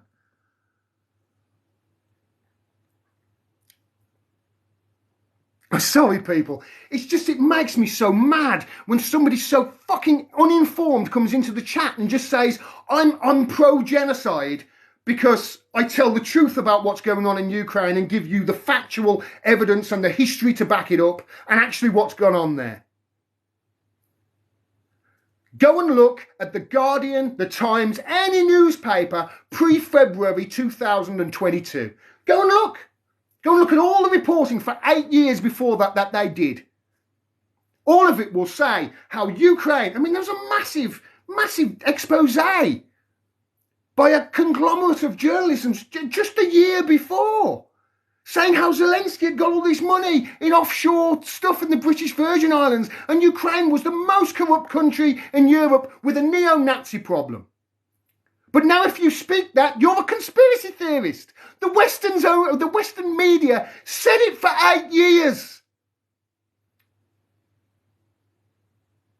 You are being hoodwinked and gaslit to support a proxy war. That's it. A proxy war with a nuclear power.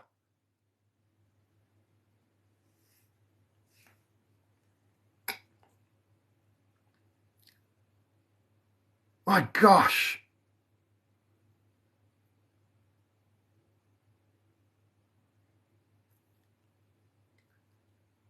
Now this guy is saying, Mikhail Nikolai is now saying, this is a video. He's asking questions not asked.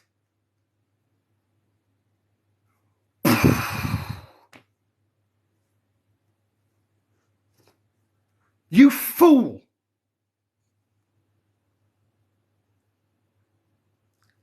I've got 90 messages so far that I haven't read. I'm going down them one by one, mate. I don't just read from the bottom. I try and respond to as many comments as possible. That's why I do it.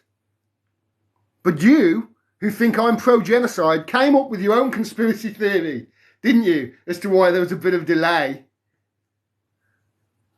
Moron.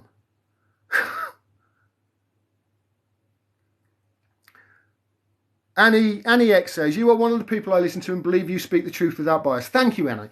And here's the point.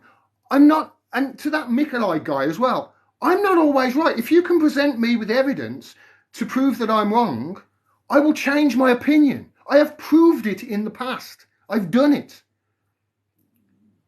But I do look at things, try to at least, through a balanced view and understand there's always one side to a story, you know? And if I am wrong about anything, please, you know, give me evidence to back it up. But somebody coming in the chat and saying, I'm pro-genocide. I'm pro-genocide? Mate, tone it down a bit.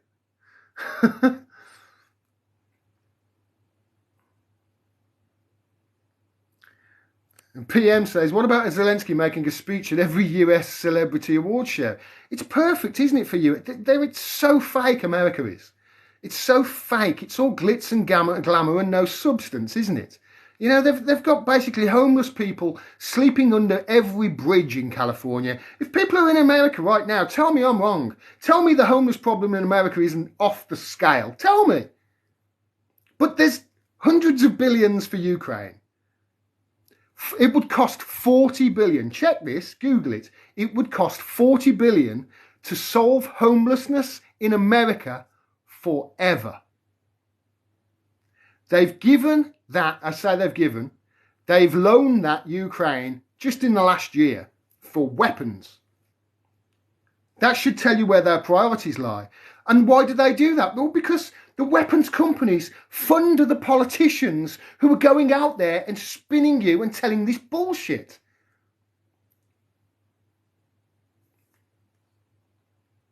You know, who gets to be the leaders in the House and Senate in America? It's the people who raise the most money. Nancy Pelosi wasn't leader of the House for all that time and leader of the Democrats in the House because she was the best politician. No, she was the leader of the House because she was the most corrupt. She garnered the most amount of donations from people. So she was the most bought. Therefore, the best politicians, the most prominent politicians in America are the ones that are the most corrupt, that owe the most favours to all the people who were funding them. And who's funding them? Well, it's the weapons industry, military industrial complex, and it's Big Pharma. Those are the two main ones. And Big Tech now as well.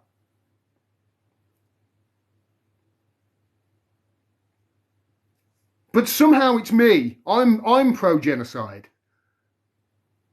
I'm not funding this war. I want peace. I want an end to it. I don't want any Ukrainians killed here. Or Russians. None of them.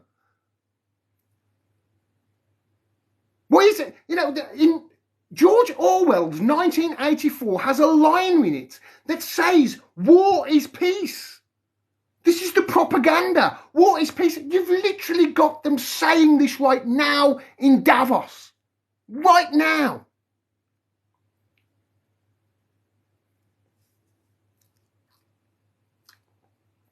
Christopher Sean says, homelessness is a political talking point, no help to give.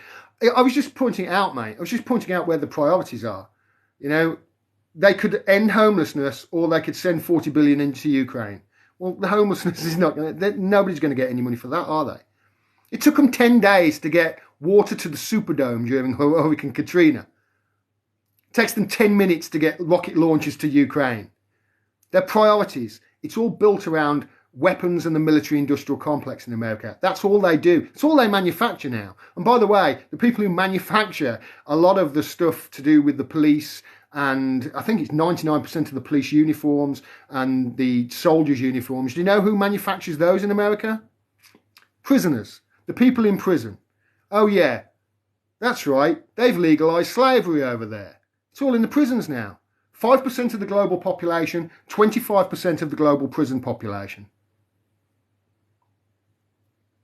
And they're there getting $5 a day, these inmates are, for fighting fires in California, some of them.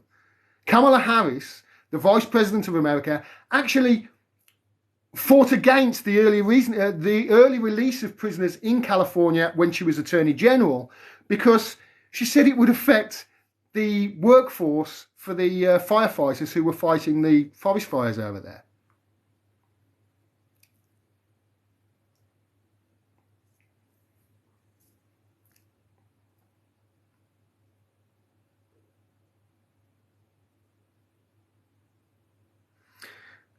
User 936 agrees with me. He says we have evidence about Ukraine in America. Lobbying is legal bribery, says Vanta Brown, exactly. And the thing that makes me laugh the most about it, and it's one of those ironic laughs, which is so disgusting, especially with America. There's a little twist, and governments do this. The Tories do this a lot in the UK as well.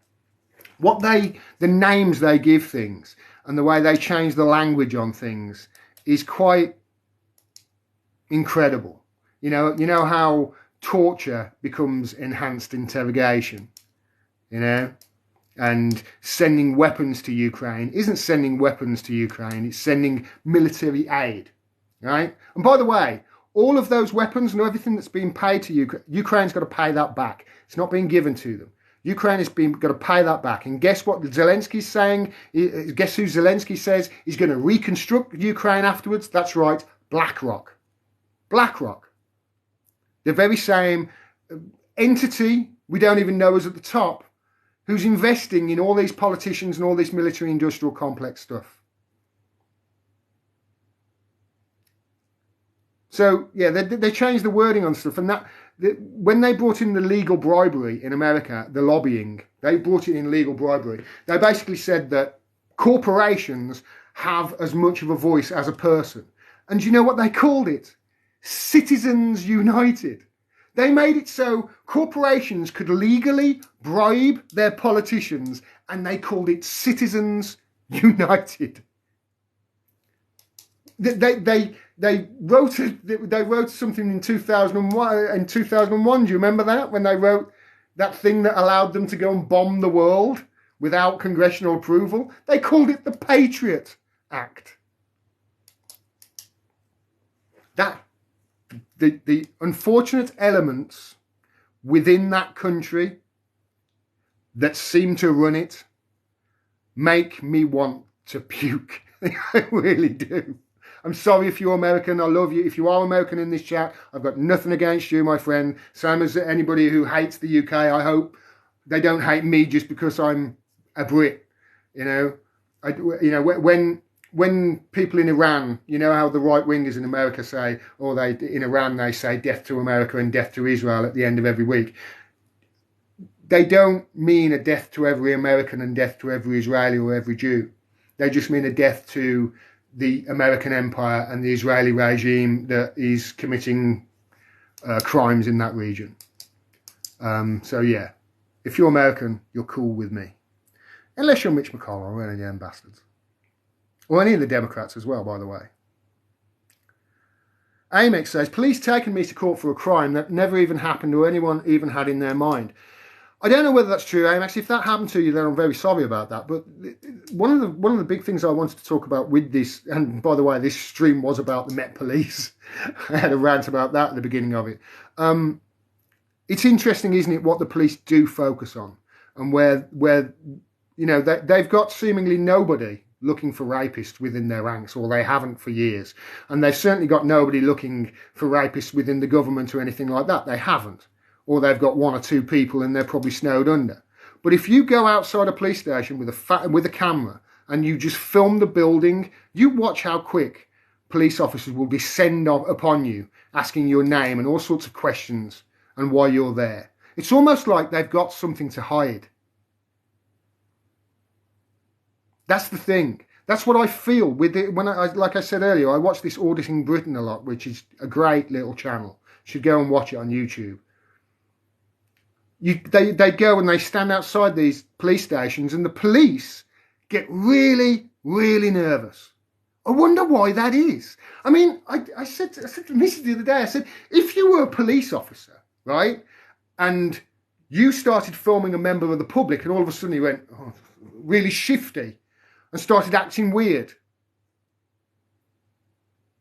you'd think that's a bit suspicious, wouldn't you? What you got to hide? And this is why I like that channel so much, because it's like, why are the police officers so worried that somebody's filming them? And I know from me filming, you know, protests and what have you, they hate being filmed, the police do. They hate it. Because you might catch them doing something wrong, not following their rules.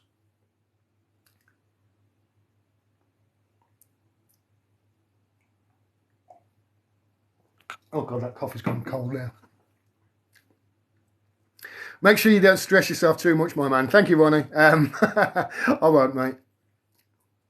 It really winds me up, though, when people who don't know anything about a situation chime in with just insults.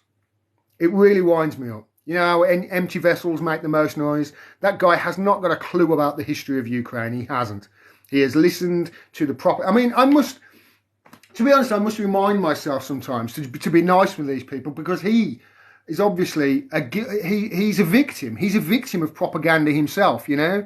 He's a victim there. He thinks that anybody who is talking the truth, or anybody who says anything that remotely paints Russia in a good light here, must be pro-genocide, because he's been propagandized by the media into thinking that. I must try and remember that these people are victims just like everybody else. But having said that, what a moron. My gosh.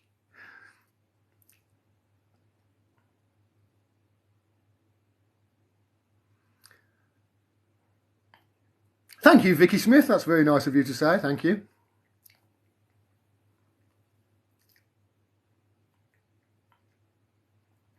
Dan Gurney says, this is about the Ukraine issue. Wait, how can Ukraine pay it back when the plan is for them not to exist? Well,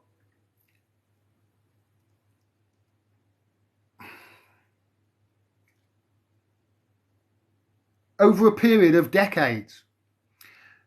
I think Britain only finished paying, I think the UK only finished paying for World War II in about 2010. Don't quote me on that, but it's that sort of time frame. And this is what these billions are doing now. It's going there in loans. These are loans. They're loaning this. These states are loaning these things to Ukraine. So essentially what they're doing is gutting Ukraine from the inside out. And now, you know, then what happens? Well, if Russia do pull out and they win this, well, what happens? Well, then the United States corporations can go in and extract all the profit out, just the same as they did in Russia in the 90s when they, you know, backed Yeltsin. So they'll get over a period of decades, maybe 100 years, for them to pay it back. And all these people who are going for war right now and saying, yes, well, they're all, then the companies that all those politicians who are doing that, who are being paid by the weapons companies, well, then they'll get paid by corporations who are then going to go into Ukraine and profit from it.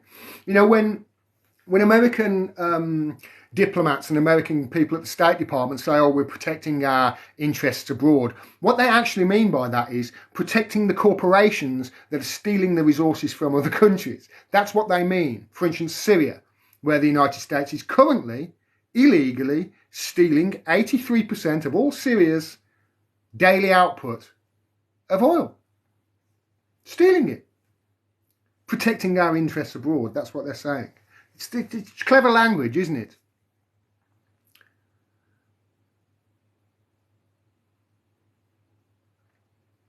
You were saying Ukraine have been caught transferring money back to USA politicians, says Jess Blogs. I'm not sure about that. There's lots of ins and outs. I think you're talking about the FTX scandal, aren't you? Where basically America sends Ukraine money. Ukraine then bought some weapons with some cryptocurrency that they exchanged on FTX. And then that money from FTX funded the Democrats and Joe Biden's midterm elections. This guy, this Sam Bankman-Fried, who was the head of FTX, he became, I think, the second biggest donor to the Democrats behind George Soros. And yeah, everybody's like, where did you get all that money from? His parents were deeply embedded in the DCCC. Like I say, it's not just the fact that these people running our countries are pedophiles and rapists and monsters. It's the financial crime alone that would send them away for hundreds of years if we actually did live in a democratic society with rule of law. They would be in prison for hundreds of years just for the financial crimes alone. That's without the pedophilia and the rapes that they get away with. And the trafficking children, Ghislaine Maxwell trafficking children to nobody. I mean, like I said earlier, how do you explain the fact that the FBI, who have got the tapes of all the pedophiles that Maxwell and Epstein trafficked children to, they've got the list, how do you explain they haven't gone after any of them? How can that be unless they were the people who Ghislaine Maxwell and Jeffrey Epstein, some of the people they were answering to, and they were in on it?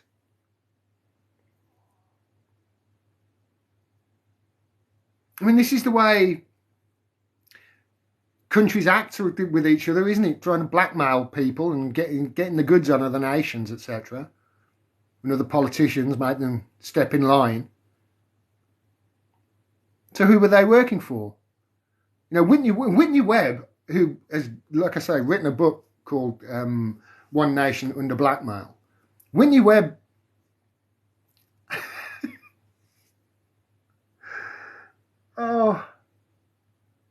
she thinks that Jeffrey Epstein was about middle management. She doesn't think he was the head. You know how people think that he was the... No. If you listen to Whitney Webb, he was middle management at best. So imagine how big the real monsters are that you haven't seen yet. And those monsters are in your government, and that's why nobody... Ghislaine Maxwell or Jeffrey Epstein trafficked children to has been prosecuted. They're in your government, being protected by policemen who are also rapists and pedophiles, some of them.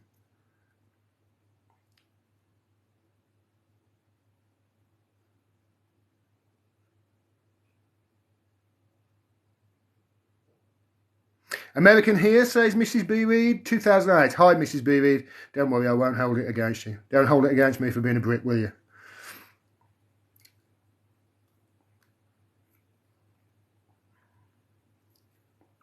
It's not the people, it's the government. Question is, what do we do, says Iceman. Strike. There's a reason Rishi Sunak is trying to make striking illegal, or trying to make it different. There's a reason that Joe Biden clamped down massively on that rail strike that was going to happen in America. Because they don't like strikes. And I'm not just all the unions strike. I mean, just everybody say, fuck you. You're all pedophiles and rapists. No, we've had enough of this. We're going to down tools and we're going to strike until you sort it out, until you promise to sort it out. And when you do sort it out, I want people the actual people doing it, oversight. I want us investigating the police, not the police investigating the police. I want us, people. And oh, by the way, yeah, we're going to strike until it happens. And also, we're going to protest until it happens as well. Because the two things that they seem to be coming down on a lot in this country is protest and strike, isn't it?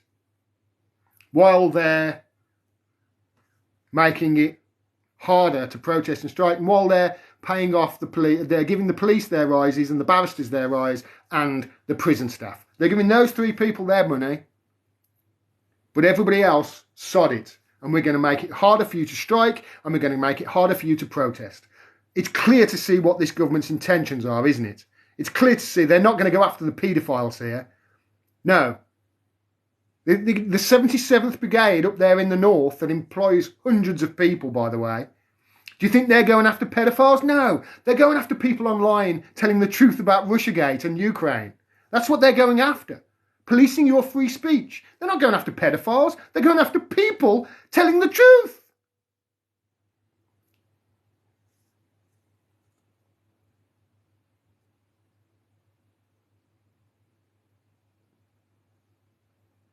Old Nomad says, I'm a transgender tree with anxiety of chainsaws and a steak-eating vegan.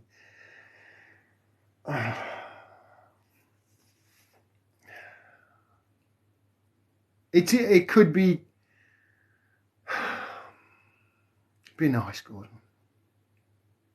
It's very easy to make fun of this, but then it is, to some people ridiculous, isn't it? I wish transgender people and the trans community and prominent people in the trans community and the LGBTQ community, I wish they would come forward and say, this is not on. This is not on for you for you to politicise our struggle for your own benefit when you don't really give a shit about us at all. I wish they would really come to terms with that and understand that's what's happening here. And that Nicola Sturgeon doesn't give a shit about your rights. She doesn't. She only cares about her own power and her own privilege. This woman who nobody votes for. I'm picking on Nicola Sturgeon, but you see, you can take that anywhere in the world, in the Western world anyway. It's being weaponised, this is. You look at Gary Lineker. You just look at Gary Lineker in the World Cup. He did his monologue at the beginning of the World Cup, do you remember? To have a go at the Qataris for the fact that how they treat gay people. I mean, Hillary Clinton was against gay marriage until 2012. Some politicians in this country still are against gay marriage. I saw something the other day. I think the church in this country has come out against marrying same-sex couples. We're like 5 minutes ahead of Qatar.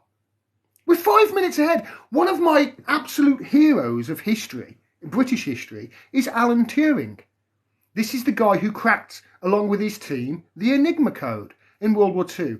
Historians believe that his work and the team of him, his little nucleus of brilliant people who cracked that code, shortened World War II by at least a year, maybe two, saving millions of lives. And how did the UK and Britain repay him? Well, a policeman found out he was a gay person, so they threatened to put him in prison for years, or he could chemically castrate himself. He chose chemical castration, killed himself very shortly afterwards. This is like in most of your lifetimes. This is the 50s this happened in. That's a gay guy, a hero of Britain, that Britain tortured and got to castrate himself and eventually killed himself because of the way he treated him. That's in Gary Lineker's lifetime probably that happened. But there he is pointing fingers at you, at Qatar, saying, oh, your shit stinks, mate. Next day he was commenting on a Saudi Arabia match. Not a goddamn word about their view on human rights or the fact they throw gays off buildings. Not a chance. The Eurovision Song fucking contest was in Israel a couple of years ago. No state in the world has more United Nations violations against it than Israel. Do you think anybody at the BBC pointed that out when the Eurovision was held in Tel Aviv? I fucking think not.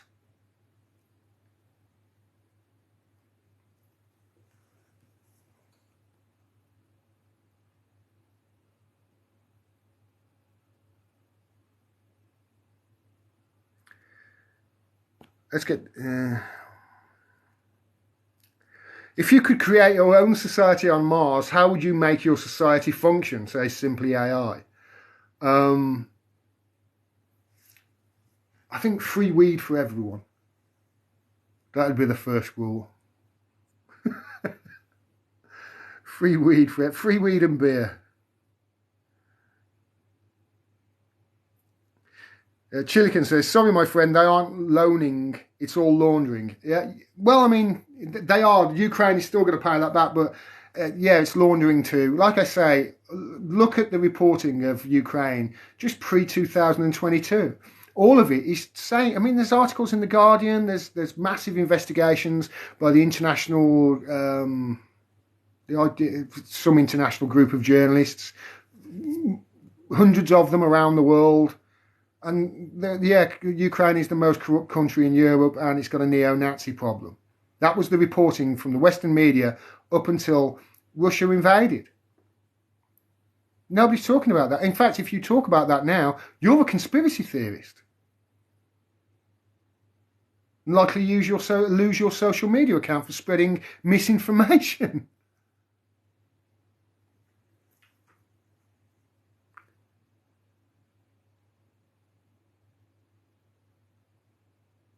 Can we not just clap for Ukraine and not send money, says Michael Knight. Let's clap for Ukraine. Yeah, let's not send them tanks. Let's just clap for Ukraine. Hey, work for the nurses. Brilliant, Michael, I agree. I'll get the pots and pans, says Vanta Brown.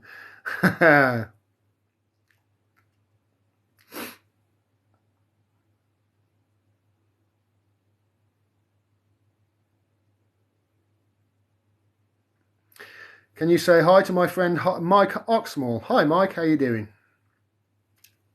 Mike Oxmall. I always do it, Shane. Keep doing it. I'll do it. You got another one? Hi, Mike Oxmall.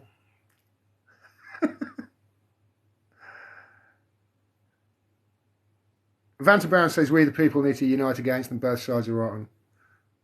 I definitely think both here and in America, we need to stop voting for the same two parties that have got us into this mess.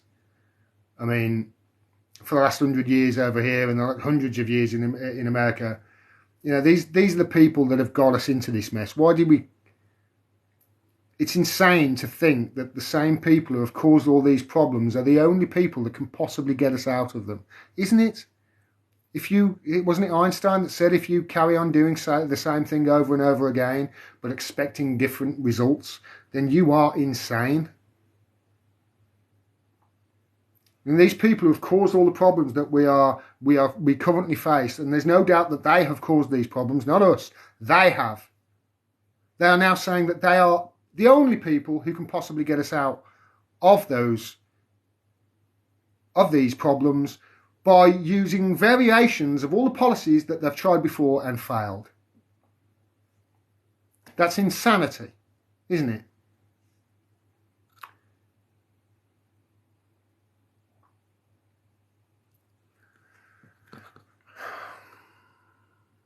Free Julian Assange, says Nautilus, I agree.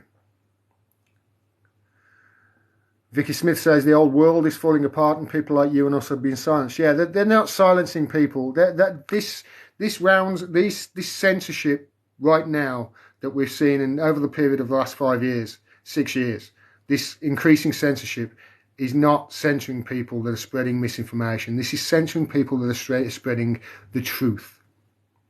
That's what they're coming down on. And that's why the intelligence communities are the people that have spread the most misinformation for the last 5 years, and they always have. The intelligence communities, the governments, and along with their sycophantic media. That's where the fake news really is coming from. Until people start realising that, and I think most people realise that now. I think most people have realised, yeah, they're fucking lying to us on the TV. And the BBC, they're lying to us constantly. We need to find alternative avenues, and that's why they've shut people like me up. I mean, I won't go into details of the censorship that I've faced, but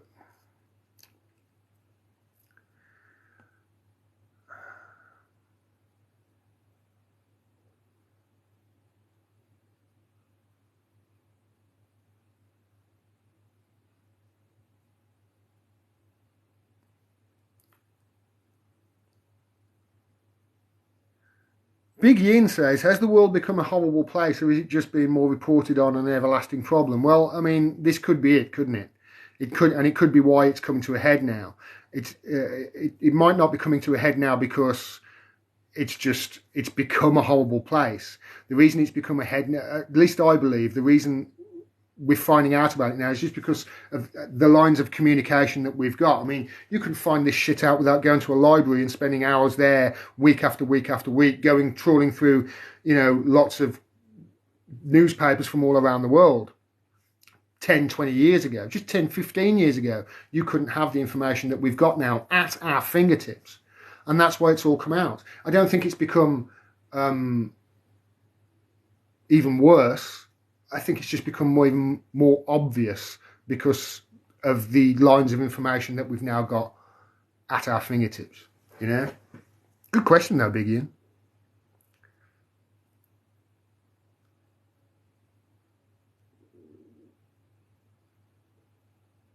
Nobody is truly voting for these people. They are stealing the election. Well, we do have paper ballots in this country, at least. You could solve it in America with that. But somehow nobody... Well, Tulsi Gabbard tried, didn't she? When she was in the Democratic Party, she tried to get paper ballots back, but she couldn't get the signatures. I wonder why. And have you noticed, by the way, in America, on social media, on Facebook, on Twitter, on YouTube, right? You can question every election in US history. You can question it all. You can question the JFK assassination. You can question 9/11. You can question Iraq. You can question Afghanistan. And you can question every single election in the history of America apart from 2020. You can't question that one. Isn't that interesting? You can question all that other stuff, but not 2020. Why is that, do you think?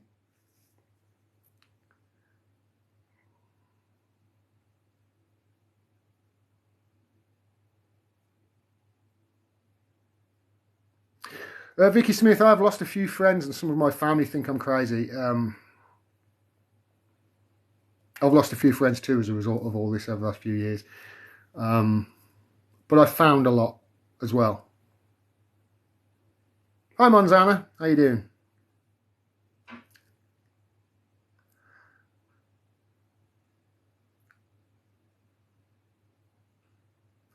Chilican says their agenda was 2030, but they have pushed it forward to a sooner date as people are awakening. There's a lot of talk about Agenda 2030. My friend Steve Poikonen in America and I have talked about it a lot. There was an Australian politician who quit about 10 years ago.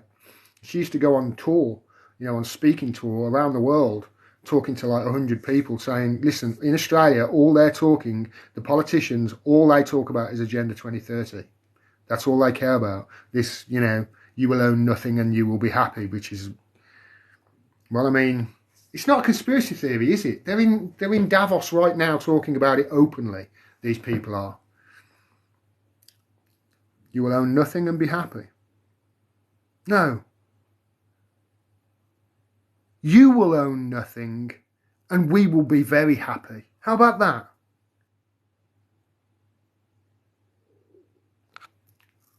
Or you will own nothing and you will be very unhappy. How about that, Klaus Schwab? Unfortunately, access to information is being somewhat offset by algorithms pushing propaganda. Isn't that the truth, Vanessa Brown? Isn't that the truth? Right, I'm coming down the bottom now.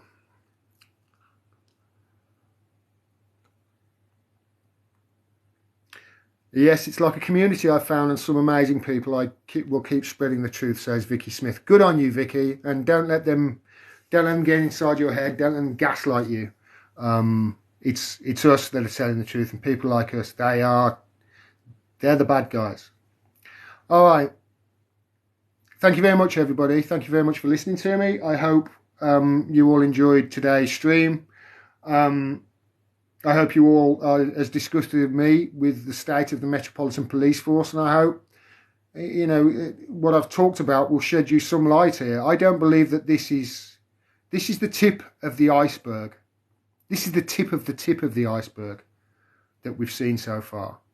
This runs right the way through our government and elite institutions in our own country, and it stinks. How else do you explain the fact that whenever somebody's, you know, a bit well known in this country and they're a pedophile, you don't find out until after they're dead? You know, there's a guy called, I think his name's John Cryer, who used to be a policeman, and he talks about, you know, he used to try and catch pedophiles. And he says that there's somebody right now who is a sir, who's a bigger personality than Jimmy Savile, who is well known as a pedophile, and they're just waiting for him to die until it comes out. That's an ex-police officer saying it. I mean, you know, it's terrible. I know. I mean, I've got no proof of it, so I don't know, but it wouldn't surprise me, looking at history. It really wouldn't.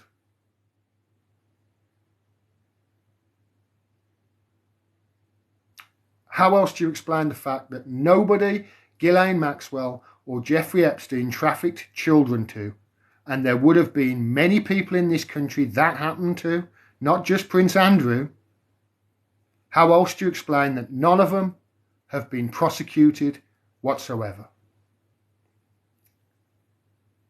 The only way you can explain that is our police and our governments were the clients that Jeffrey Epstein and Ghislaine Maxwell were trafficking children to. All right. Thank you very much. Have a great day, everybody. Please go through to my website and sign up to my mailing list, and you'll get a notification of when I go live. I say that the reason people on my mailing list didn't get an invitation to go live today is because my computer broke and I haven't got a computer now, so I'm stuck and I'm stuffed. So if you can help me out, great. Go through to the website and just sign up to the mailing list, and you'll get a notification of when I go live again. Until then, thanks very much, everybody. I will be in London on the 28th of this month to film an event at St Pancras Church, Free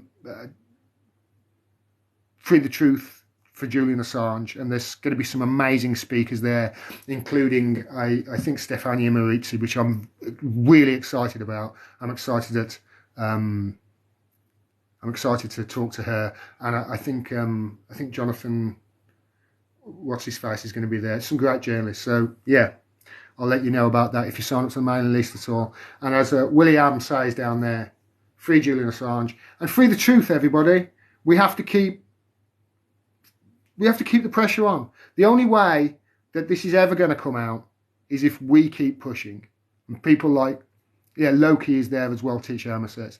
Some great people. So the only way Julian Assange is ever going to be freed, I believe, is if we keep pushing them.